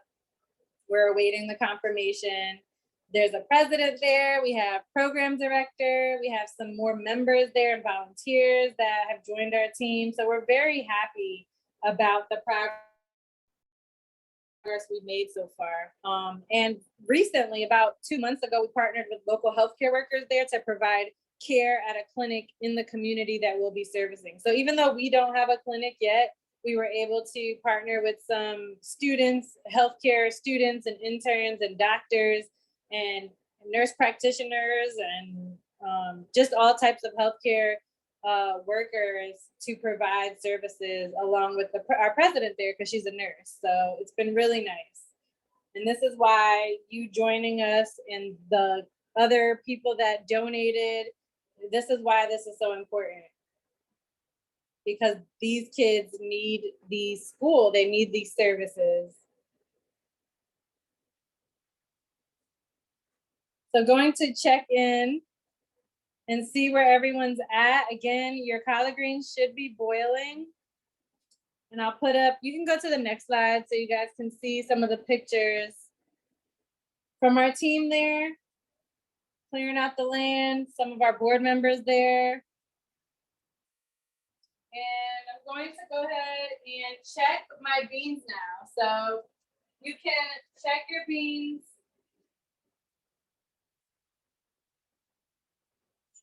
Oh, those are not my beans. These are my beans. I don't know if you can see it, but it's really thickened up and it's breaking apart. I know it's done, but I'm going to check it anyway for flavor. I'm going to grab a spoon, check, see if I need any salt. And I'm also going to add in, if you have a habanero, Scotch bonnet pepper, or any hot pepper, really, you can throw it in the pot for some extra flavor. It won't add heat unless it bursts open, but it won't add heat. It'll just add another layer of flavor. So you can throw that into your bean pot and you can throw one into your chicken pot. you can always eat that if you like spicy food. So again, I threw a habanero, a Scotch bonnet pepper into my bean pot. I'm about to check my beans for flavor and doneness. And I threw one into my chicken pot. And again, it just adds another layer of flavor. Once your beans and your chicken are cooked, you can take that pepper out if you want, put it off to the side. And sometimes I like to just use it while I'm eating, like, cut off a little piece of the hot pepper, mix it in with my beans and eat it that way if you like spicy food. I also make my own hot pepper sauce out of those peppers and kind of just put that on my food. So lots of options. So you can go ahead and stir your beans around, check them. I think the only thing you're really looking for is one, if they're nice and cooked through, soft, and if they have enough flavor, if you need to add salt. So I'm going to go ahead and also Kayla, the smell as well. Jessica said that on her end, it smells really good and she can't wait to eat it. How is it on your side?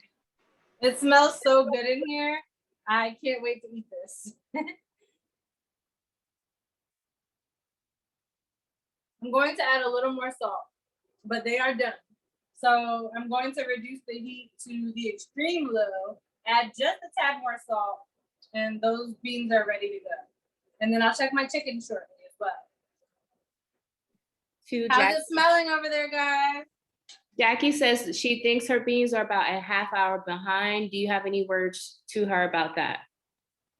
Do I have any what? She said she believes that her beans are about a half hour behind. Yeah, that's completely okay. My beans usually take an hour to an hour and a half to cook through. So they might just need another 30 to 45 minutes, and that's completely fine. I would still check them for flavor and then add in your salt at this point if it needs more salt, and then just let it cook until it's done. I think mine tend to cook quicker on certain burners, so that's why mine were done under an hour and a half. You can also, I've never tried this, but I have aunties that have, and you can also use a pressure cooker to cook your beans. But you do have to be careful because they can get overcooked if you leave them on in the pressure cooker for too long. So I'd be careful with that. Again, I've never used that. I added a lot of salt. And I've never used the pressure cooker with my beans, but that's always an option too if you're pressed for time. I think it only takes about, 8 to 10 minutes, but don't quote me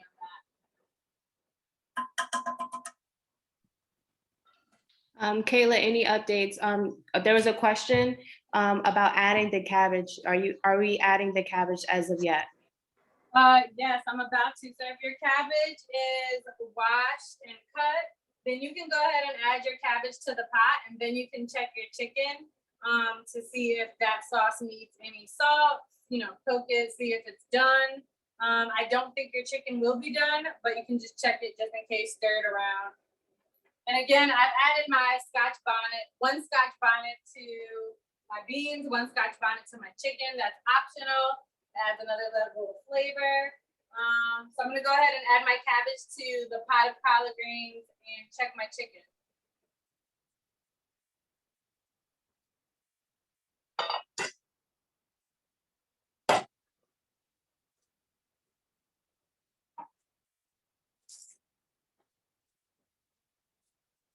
Cabbage goes in. Let me get the rest of my cabbage.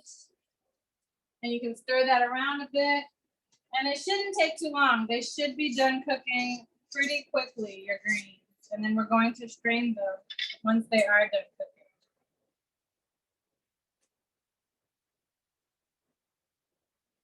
The collard greens have a nice texture to them. They're almost about ready. So we'll let that cook with the cabbage.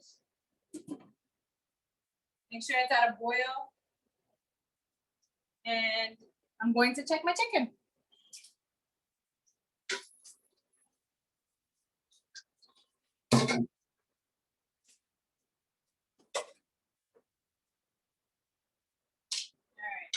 stir my chicken around. How's it smelling at your house, guys?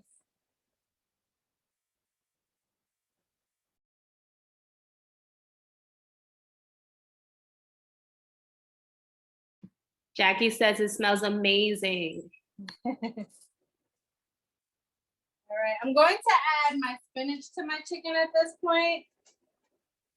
You can go ahead and do that. And I'm going to check the sauce to make sure it has enough salt. Adding a bunch of spinach that I did not want to go bad.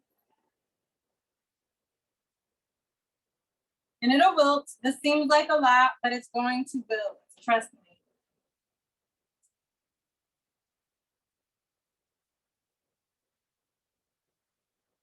All right, let me check my sauce and then we'll get back to our greens because we're just about done. We're almost done. Spoon.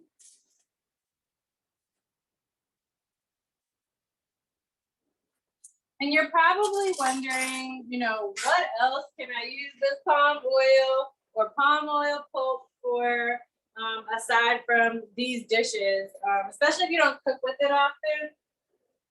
And I don't know if other people have ideas. I know sometimes I use it to make another traditional dish called kizaka, the palm oil, as well as another traditional dish called fumbwa, but you can also use it, you know, I've taken this sauce from the chicken or added palm oil to other dishes like, you know, a fish stew. You can just take the palm oil, make a fish stew out of it, or take the sauce that from the chicken, whatever's left over after you've finished it, and you can just like throw some seafood in there, throw some fish, and then you have a fish stew with the sauce that's already cooked. As far as the palm oil, you can use that to make a fish stew or use it to cook with. You know, if you're cooking greens, instead of using olive oil, you can use a little bit of palm oil. But I don't know if anybody else has other ideas on, you know, ways that you can use this in other dishes, the palm oil and the palm oil.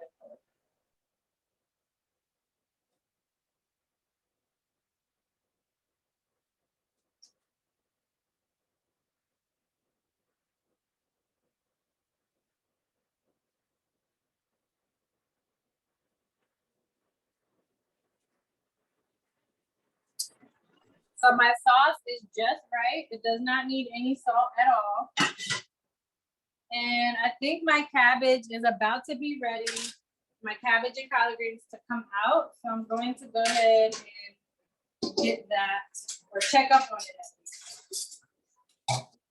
So if your beans are done, you can go ahead and turn your burner off, but we're going to let our chicken cook a little longer if it's not done.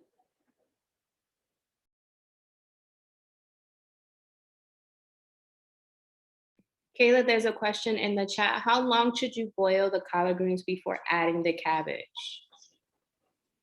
I'd say I've been boiling my collard greens about 10 minutes and then my cabbage about 5. So maybe a total of 15 minutes. You're looking for, let me look for my, so the collard greens are soft, but they still have their bright green color. Again, you're not cooking them for hours. You just want them to get soft enough. And then my cabbage looks like it might need maybe a couple minutes, but it's starting to become translucent, if you could tell. It's no longer as white. And that's when you know, when it's translucent, that's when your cabbage is ready to come off. So I put my collard greens in the pot first because I knew they would take longer. And then I added my cabbage. My cabbage is about to basically be done because it's mostly translucent. And my chicken does not need salt. It's very soft. So I'm going to just let it cook for an additional like 20 minutes because it looks about done. So you want it, again, you don't need it to be falling off the bone, but it is a stewed chicken. So you want it to be nice and soft and just, you want to be able to cut your fork into it and not really, basically effortlessly. So make sure it's done. Whether you have a meat thermometer or however you normally check your chicken. All right, so I'm going to get my collard greens out, and what I am going to do is when I strain them, I am going to strain them over another bowl so that I can reserve some of that water. You want to reserve about 2 cups of water for your sauce. So go ahead, and if your collard greens and cabbage are cooked through, you can go ahead and strain it over a bowl or a pan or whatever you have available, and reserve, you know, you can eyeball it, about 2 cups.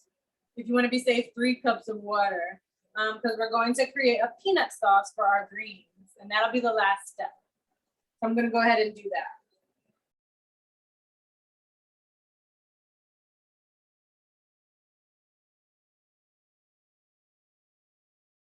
Yes, so you can,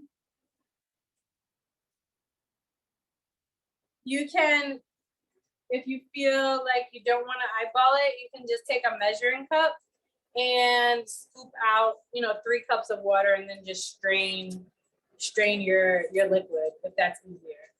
2 to 3 cups. We're not going to use the entire 2 to 3 cups, but we want to have it available. I'm going to go ahead and do that. And I just want to make sure everybody is good. Right, so I'm turning off my beans. I'm reducing the heat on my chicken because it's pretty much cooked through. Can you hear me? Yes. Okay.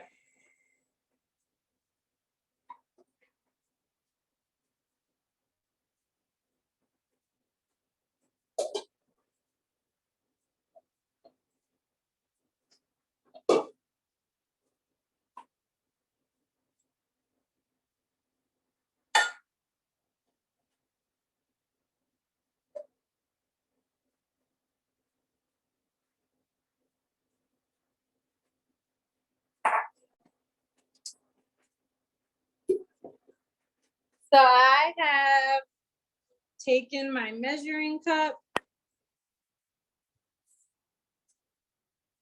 and again, you can just strain it into a bowl and eyeball it, or you can take out your measuring cup and reserve 2 cups of water. It's going to add flavor. No need in, you know, using new water because you already have this flavorful water. And I'm going to go ahead and strain my collard greens and cabbage and reserve them off to the side because we're going to get ready to make our sauce.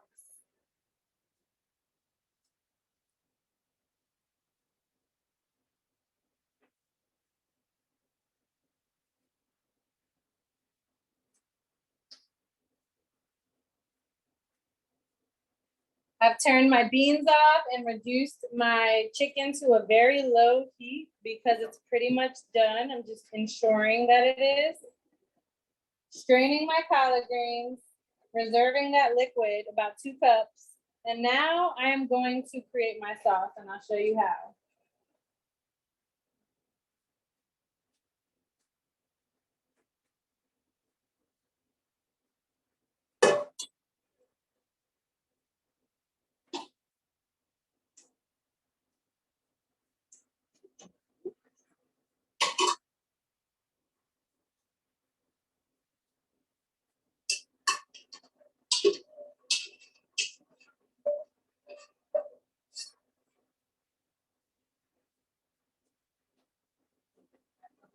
All right.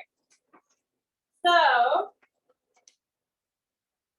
what I am going to do is I'm going to take that liquid and put it back into our pot that we took the collard greens in.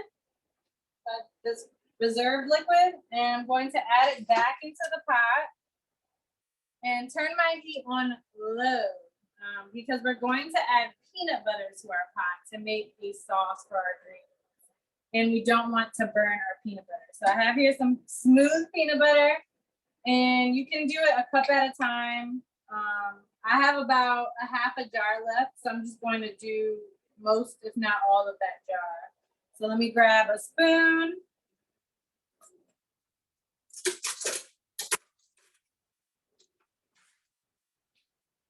Add it to my pot, and you want to, yep, I'm adding all of this actually.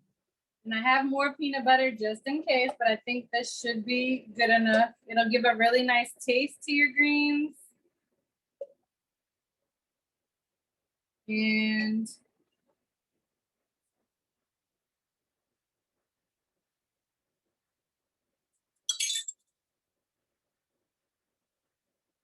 all right, turning up my heat just a little bit. I think I might have to add more peanut butter, but we'll see. Yes, I will have to add more peanut butter. So I added about a cup, and I'm just stirring it around so it can get broken down. And we want it to be relatively not thick, but not just watery. So I'm going to add more peanut butter. And we want to cook this peanut butter.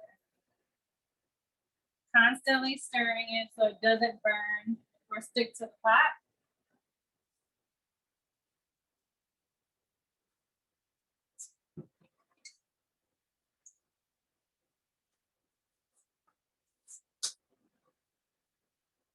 Right.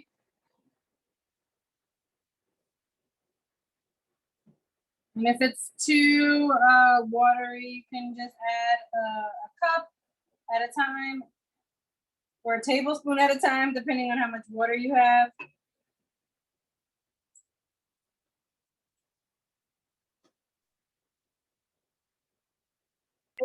And Kayla, with the peanut butter, does it brand matters or Jiffy or any other type will be working as That well? is a great question.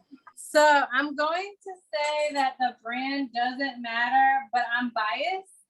I like using darker peanut butter, African style peanut butter from the store, but you can use any brand. It does not matter. I just like a certain look to my food when I'm making this traditional food, and I feel like certain peanut butter brands the peanut butter is like too light or it doesn't taste the same. But no, if you're not picky like I am, you can use any peanut butter. I would just stick to smooth though, not the chunky.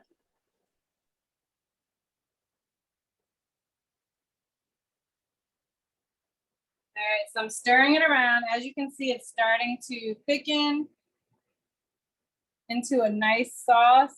I'm just gonna make sure it's all the way broken down and let it cook for a little bit, not too long. I just don't want it to be, I guess, too gritty. So I do want to let it cook, but you have to keep an eye on it and make sure that you're constantly stirring, or frequently, I should say, once you've broken it down to a sauce so that it doesn't burn or stick to the pan. So mine is almost all the way broken down. And once it is fully broken down into that sauce, I'll keep an eye on it and stir it frequently. Let it cook for a little bit because we're going to move on to the next step.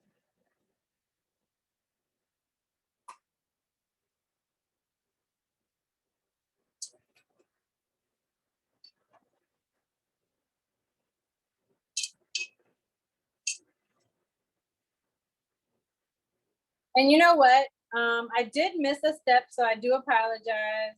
Before adding the peanut butter, you don't have to correct it now. This is just FYI. So before adding the peanut butter, I typically, saute half an onion in olive oil in the pan first, and then I add the water and peanut butter. But I completely forgot, and it's okay. What I'm going to do is add my half an onion now. But you can just omit the onion, really, if you don't want to add it or if it's too much to do right now. But typically I do add half an onion to these greens. And I did miss that step, so I apologize. I'm going to add my onion now and let it cook with the peanut butter, half the onion, because I still want that flavor. But again, you can omit this step since it's my fault, or you can go ahead and chop half an onion and add it in there, let it cook in the sauce. We want to make sure that the onions are fully cooked before we add our greens in. So the sauce is still coming together. You can take a look at it. Still breaking down. I added my onion, my half onion. If you don't feel like adding your half an onion, you can always just add onion powder. I've never tried it, but I'm sure it's the same thing.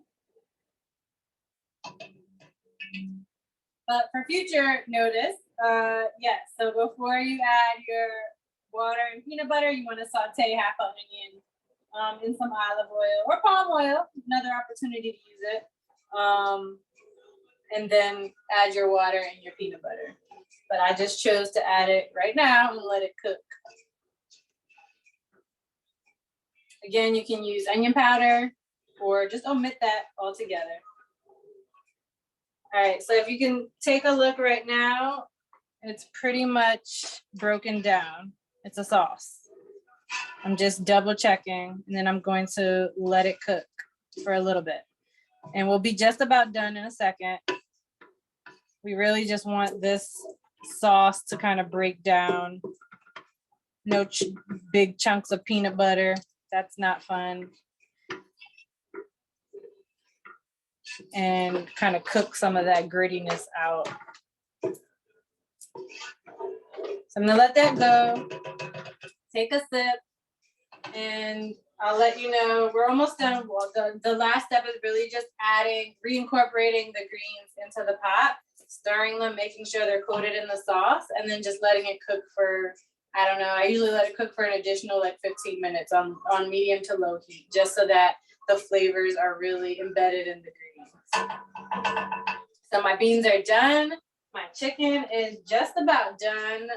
I put it on low heat because it was really tender. The flavor was really tasty. It had enough salt, so I put it on low heat and I'm getting ready to turn it off because it is done.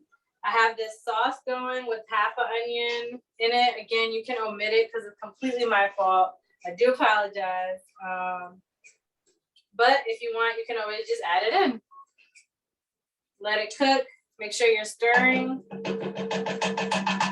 And as you're doing that, I'll kind of just recap what we did and just go over everything, and then we'll check back on it and add our greens. So if you weren't here from the beginning, and I'll try to see if I can remember everything. We started off with our beans. We sauteed 1.5 onions, 4 garlic cloves, and a bay leaf in a pot with some palm oil, about 1/3 of the bottle. Sauteed it until it was translucent with some salt and pepper. And then we added our beans that had been soaking in the water overnight to the pot. Let that come up to a boil. We added about 1 cup of palm oil pulp to our pot, our bean pot, and let that cook in with the beans. And brought it up to a boil, reduced the heat, and let that kind of go. After about an hour, we checked in on our beans just to check for flavor and doneness, and we added a Scotch bonnet pepper for flavor. And again, you want to check your food throughout, make sure it's salted enough. We then took our chicken out, prepared it, seasoned it, and we, meanwhile, we're boiling a tomato for our chicken. So we sauteed 1 onion, 4 garlic cloves, a bay leaf, and about half of what was remaining in your palm oil bottle in the pot. Again, we brought it up to a smoke point to burn it, to get some of that unpleasant, taste and texture out. And we added our 1 onion, 4 garlic cloves, bay leaf, paprika, and salt. Sauteed it, then added our chicken. Once that was, going, then we added our tomato juice. We chopped up our tomato really fine to a sauce, added our tomato, and then we got our okra, spinach ready, the chayote squash or any type of squash that you had, added that to the pot. And then after an hour, 45 minutes to an hour, we added our okra that we chopped in half to the pot. And once the chicken was pretty much almost done, we added our spinach because that is a quick cook. And we'll take a look at the chicken now so you can see what it looks like. It's pretty much done.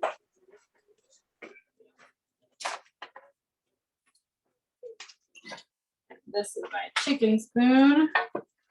We see how yummy this looks? I cannot wait to get into this. Got the spinach in there, the okra, the Scotch bonnet pepper, my chicken. So delicious. And I'll show you what I normally eat with it, or some of the things I normally eat it with. I don't have everything on here. So I'm going to check on my greens, what we did there. Oh yes, this looks so good. So my sauce is pretty much ready. I do want to check in with you to see how your sauce is looking before we move on to the greens. But for our greens, we de-stem them and wash them, cut them up into bite-sized pieces. Same thing with the cabbage. We took half a head of cabbage and took the first layer off and then chopped it, washed it. And what we did there was we boiled it. So we boiled the collard greens first. And after about 10 minutes, we added in our cabbage and let that kind of go for another, 5 to 10 minutes. Set that off to the side and reserved about 2 cups of cooking water from the cabbage and greens. And then the next step would have been saute that half an onion in some olive oil or palm oil, and then add your water that you reserved and cook it with the peanut butter. About a cup of peanut butter, but then you eyeball it and add in, a tablespoon at a time more. So this is what it should look like. And now I'm going to add my greens. And again, when you make your greens, make sure you salt your water. And we are going to check for flavor soon after we incorporate our greens into this sauce to make sure it's salted enough. So adding my greens back into the pot. This smells so good. I cannot wait to eat this. We talked a little bit about IndiCares' mission and purpose, our goals, our past projects and campaigns. We talked a little bit about what we're reaching for right now. Got some really good tips from our volunteers and board members. Really good suggestions. So again, I'm just making sure this is all really well incorporated, and then I'll let this go for another 15 minutes and I'll show you what it should look like at the end. We're just about done. I'm going to plate my food. I got a big chunk of peanut butter that I need to get rid of. I'm going to plate my food and show you what, your end dish should kind of look like. Everybody's is different. I don't think everybody's dish has to look the same. Let that cook. Medium low. Chicken is done. Beans are done. Take a sip. Relax. If you are done, keep an eye. I see your cup. Keep an eye on your greens to make sure that you're stirring it frequently again. You don't have to stir it every single minute, but you want to keep an eye on it so that the peanut butter doesn't burn. I'm going to take a sip and I'm going to plate my food and show you what my dish looks like.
All right, so feel free to check up on your beans if you haven't, check up on your chicken, stir around your greens. I'm still getting my plate together. If yours is done, feel free to do that.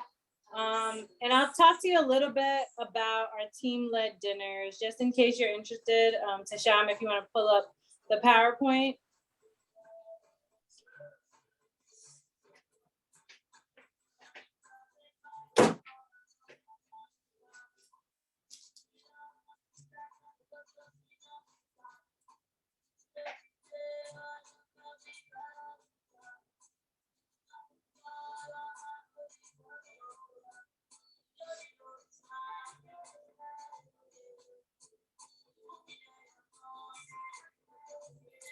All right, so the next part of our, I guess, fundraising plans is that we're really hoping that our supporters can help us fundraise the maximum amount that we're able to for the construction of this school that we're trying to build.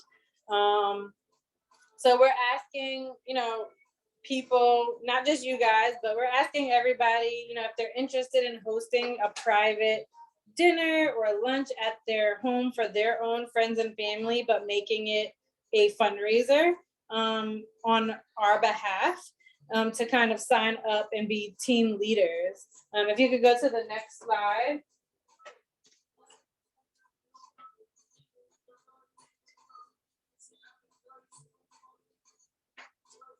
So the team-led dinners, what are they? So they're just private fundraisers led by anyone who signs up to host them. They're team-led, meaning the host forms a team and they are, the team captain. So if you've ever done, the American Cancer Society's like breast cancer walk, it's kind of that same approach where whoever would be interested in hosting or being the team leader or captain would sign up, and then they would invite whoever they feel comfortable to join them for a dinner or lunch at their house and charge them a entry fee. And then that money would then go towards into CARES and the construction of the school. So the team leader, the only requirements really are that whoever decides that they're interested and wants to sign up, that they sign the team leader agreement form.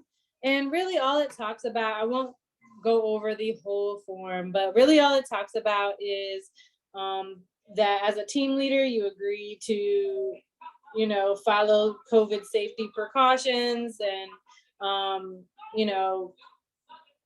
try to get people, try to get guests. We suggest about 5 guests, but I'd say probably 6 to 10 is the goal. And we're really wanting team leaders to have a goal of, making $100 per event. And that includes, donations maybe that are made the day of, as well as just how much guests are going to pay at the door, quote unquote. The agreement form also talks about the importance of getting contact information from all your guests, that all tickets and donations are going to be done through our website. So you don't have to personally collect money. You just direct them to our website, and that you kind of, keep track of who is at your function, your dinner, your lunch, and again, get contact information for them and direct them to our website for their tickets. The expenses are on the host. They are considered donations, but we can provide assistance in finding sponsors if the request is done in a timely manner. You can also write off your donations. We are a 501c3 tax exempt organization. So I would just keep your receipts and, submit them to us, and then we'll draft a letter for you to keep for your records come tax time. Even this event, I know you guys spent money on purchasing, chicken and beans and all types of ingredients.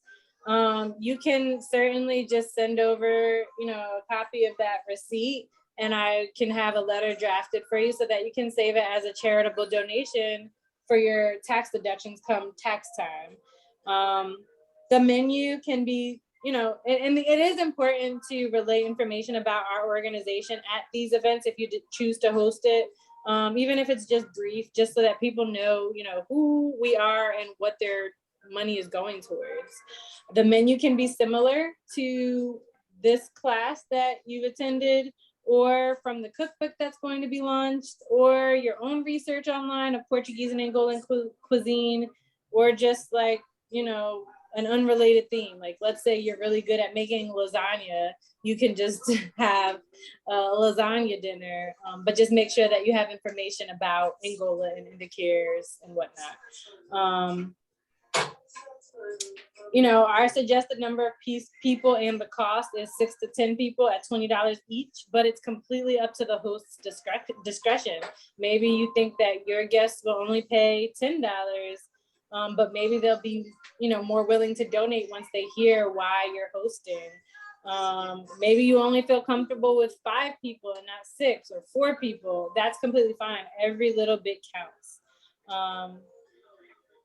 And that's pretty much it. We're hoping that anyone that signs up can host their dinner or lunch anywhere from now till December. And, you know, like I said, we can help in obtaining sponsors as per request. You know, we can research, we can send the solicitation letters, we can track the sponsors, we can thank the sponsors. But if we are unable to obtain sponsors, or if you don't want sponsors, then it would just be a tax write-off, basically. It's a donation. And the perks for being a team leader include, you know, if you're interested in purchasing the cookbook that I'm working on, actually, I have a really great person that attended the cooking class, and I do want you to introduce yourself, if that's okay. He has been working really hard, Paulo, on the graphic design of the cookbook, and has been so helpful. And so anyone that signs up to be a team leader can get $5 off the cookbook if they're interested, and they can get free entry to the next fundraiser that we host.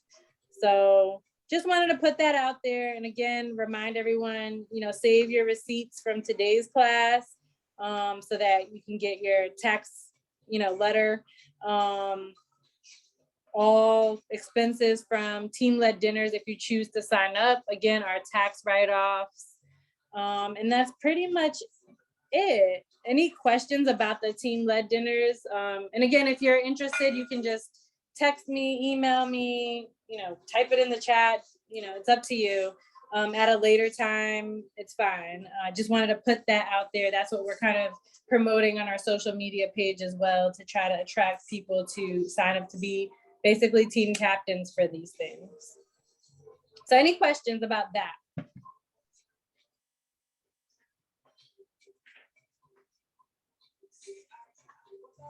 All right, Mike. I do want to show you.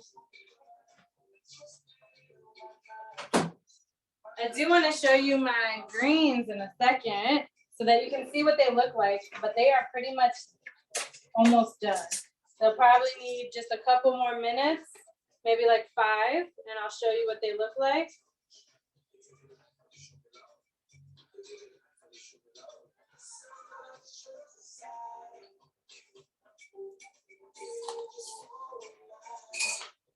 All right, let me show you what my greens look like, and then I'll show you how I normally plate it. All right, so you can see it's really saucy. That peanut sauce is gonna be delicious. Just gonna taste it to make sure it has enough salt. And then that's pretty much it. It's cooked through, and I just want to check in and see how everybody's doing. Where are you at? What still needs to be cooked? Obviously, if you need a lot of extra time, it's okay. We're not going to stay on that much longer. You just continue cooking until everything is cooked through. But I do want to just check in and see where you're at, and you know what it's looking like, what it's tasting like, what it's smelling like. Because over here, we are ready to eat. I have not eaten breakfast, and this looks good. So where are you guys at?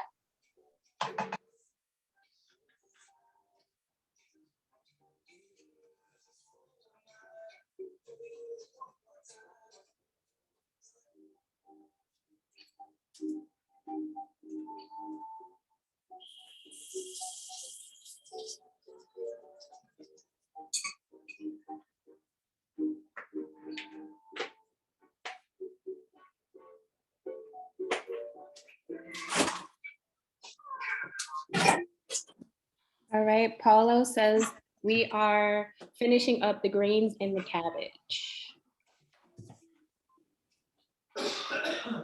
I'm eating right now. It's good. It tastes really good. Let me see if I can show you guys what it looks like. Oh my Oh. goodness! Wow. I put way too much peanut butter. I know it's not like Can you get a picture of that, Jessica, I didn't and put share with us? Okay. But yeah, I noticed it like when I was in there, Kayla's and mine. I was like, okay, I put a lot of peanut. I had a whole pot of peanut butter sauce, and then I didn't make that much cabbage. Like once it cooked down, so I still think it's delicious, but I did put too much maybe. But it's good. It's really good. I'm happy. I'm so glad you're enjoying it. I do want to show you just some optional accompaniments. And my greens, I just checked them. They just needed a little bit of salt. So I added a little salt. I'm going to let them go for just about 5 more minutes, but they're done. And I can't wait to get into mine. Anyone else, you know, done or working on some things over there? I know Paulo is finishing up his greens. Jackie, you're okay? Good. All right, so come take a look at my plate. Now, traditionally, you would eat this with fufu. But you can also just eat it with rice. I like to make mine with coconut rice. So I just toast some coconut flakes, and then I make regular rice or coconut rice, so with coconut milk. I also like to either make or buy my plantains to eat on the side with my chicken. You have the chicken stew here, the mwamba.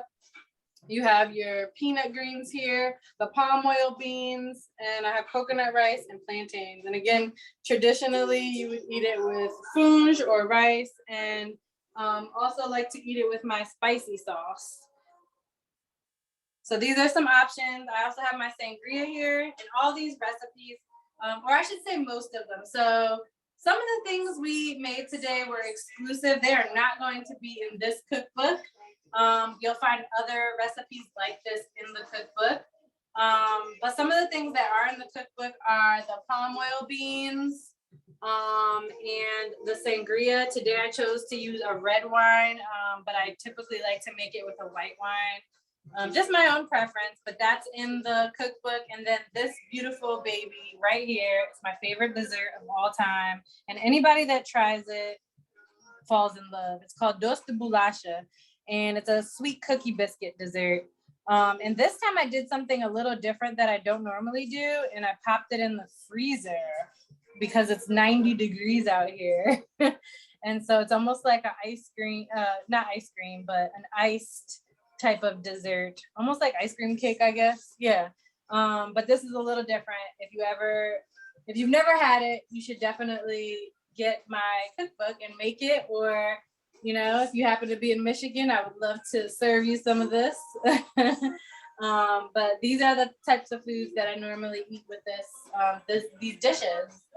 There's doce de bolacha, we got the sangria going, coconut rice, the palm oil beans, plantains, the greens and the peanut sauce, and the palm oil chicken stew.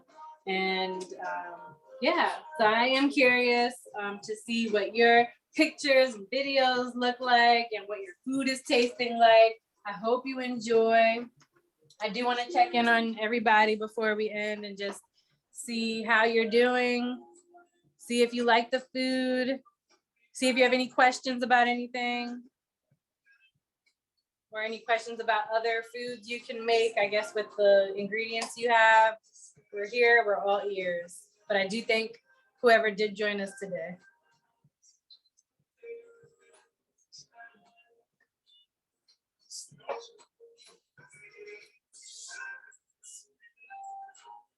I got my sangria. I'm gonna sip it really quickly. Actually, I'm gonna take my time because I feel accomplished, and I have this beautiful dish in front of me, and I promise as soon as we get off, I will be diving into that food. It's so tasty. I'm going to actually turn off my greens now because they're ready. Kayla, is there any of the ingredients used that can be prepped beforehand? Like I know probably the beans. So when you say prep beforehand, what do you mean? It's like the ingredients like chopped or? Yeah, maybe the chopped ones and the beans. Since it do take time, I know Jessica was a little behind when she started. So is that something? Yeah, so the beans definitely, especially if you're doing them from the dried, they take time. But I mean, I've never done this, but this is an option. If you have like leftover sauce from your beans, because it's a lot, you can always take like a can of white beans if you want to make this dish again, so you can freeze that sauce. You know, let nothing go to waste. So all that sauce from the beans you can freeze. And then next time you're craving this, you can just toss it in a pot with a can of white beans or 2 cans of white beans. And there you got your palm oil beans, like it's all ready to go. You have your onion in there already, your palm oil, your garlic, your bay leaf, like everything's already done for you. So you can always do that. Same thing with the palm oil chicken. You can reserve that sauce and make it into other dishes or just add some chicken in the future and let it go. And there you go. It's a dish already made for you. I'm sure you can make this with canned beans, obviously. So instead of doing the dried beans, which take long, you can always just prep the sauce before adding in your white beans. So, you know, saute the onion, the garlic, the bay leaf in the palm oil, let that cook through, add in the palm oil pulp, add in that's pretty much it. And then you just add your canned beans, and that will probably take you less than 30 minutes to cook. And that's a quick alternative to using the dried beans. I just love using dried, you know, beans rather than the canned beans. But if you're pressed for time, that takes like 30 minutes. But did that answer the question? Yes, ma'am. Yes, he did. Okay. All right. So. Kayla, there's a question in the chat. It's from Esmeralda. It says, Yeah. Is there a way the beans could be boiled a day before and then on the day of cooking the sauce it's added to? Yeah, that's a great idea. I've never done it, but I think that would definitely save time. Just boil your beans, you know, soak them and then boil them the day before, and then on the day of you make your sauce and just toss the beans in there. Yeah, perfect. Thank you. That would definitely save time. And again, food processor, if you have one, saves time, so you don't have to chop all those onions and garlic. Pressure cooker. Again, I've never used a pressure cooker, but I know people that have for this. Any other questions about anything at all? Indicators, the food?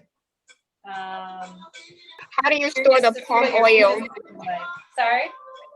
How do you store the palm oil? In the freezer? Do you put it somewhere hot? I put it in the cupboard, and I do want to, but the palm oil pulp I definitely freeze because it comes in that aluminum can. So I always end up putting it in baggies, like Ziploc bags, and then throwing it in the freezer already like pre-portioned, a cup of palm oil pulp in each bag. The palm oil I tend to just store in the cabinet, but one thing to note, a lot of times with these bottles is once you get to the bottom, sometimes it can be difficult to get the rest of the palm oil pulp out. So you will have to cut, especially if it's not that hot out, but you'll have to cut the bottle to get the rest of the palm oil pulp out. I tend to store mine in the cabinet. I don't know about everybody else.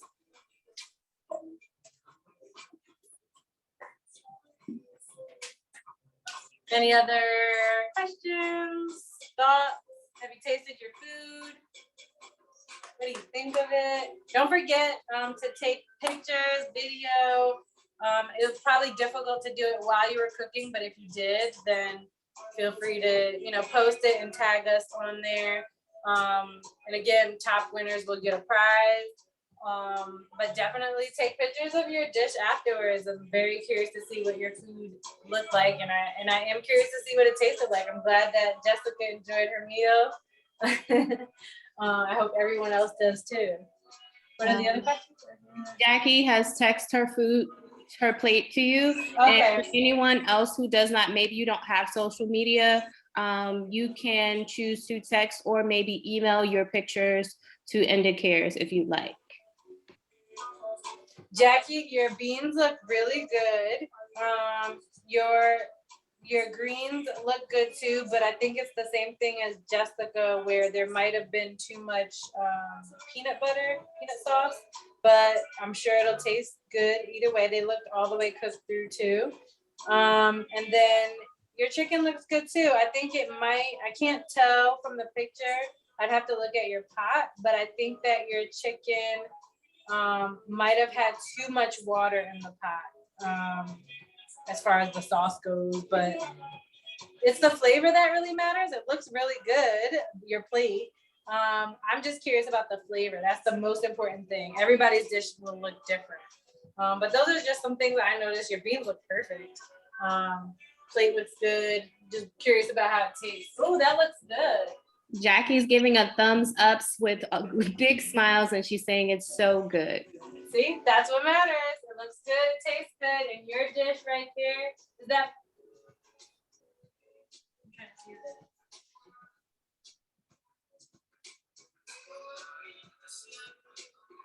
Oh, Paulo and Jordan, yes, your dish looks beautiful. I hope it tastes good. Jackie, enjoy your dish. Jessica, Paulo, everybody that cooked, yes, that dish looks great.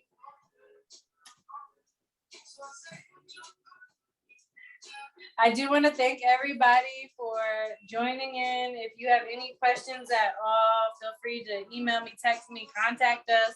Don't forget to post your pictures. Let us know what that food tasted like, what you thought of the class. It was my first time doing a cooking class, so be forgiving.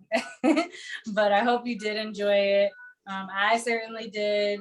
And if you're interested in being a team leader and hosting your own little fundraising event, feel free to contact us. Visit our website. And I'm going to put up the PowerPoint just so you have our social media handles. Again, if you don't have social media, it's completely okay. You can just email us or text us the pictures if you have our number. So I'm gonna pull up that PowerPoint. You've done such a good job. Worked really hard making this authentic home cooked meal. For a lot of people, it was outside their comfort zone. So I congratulate you.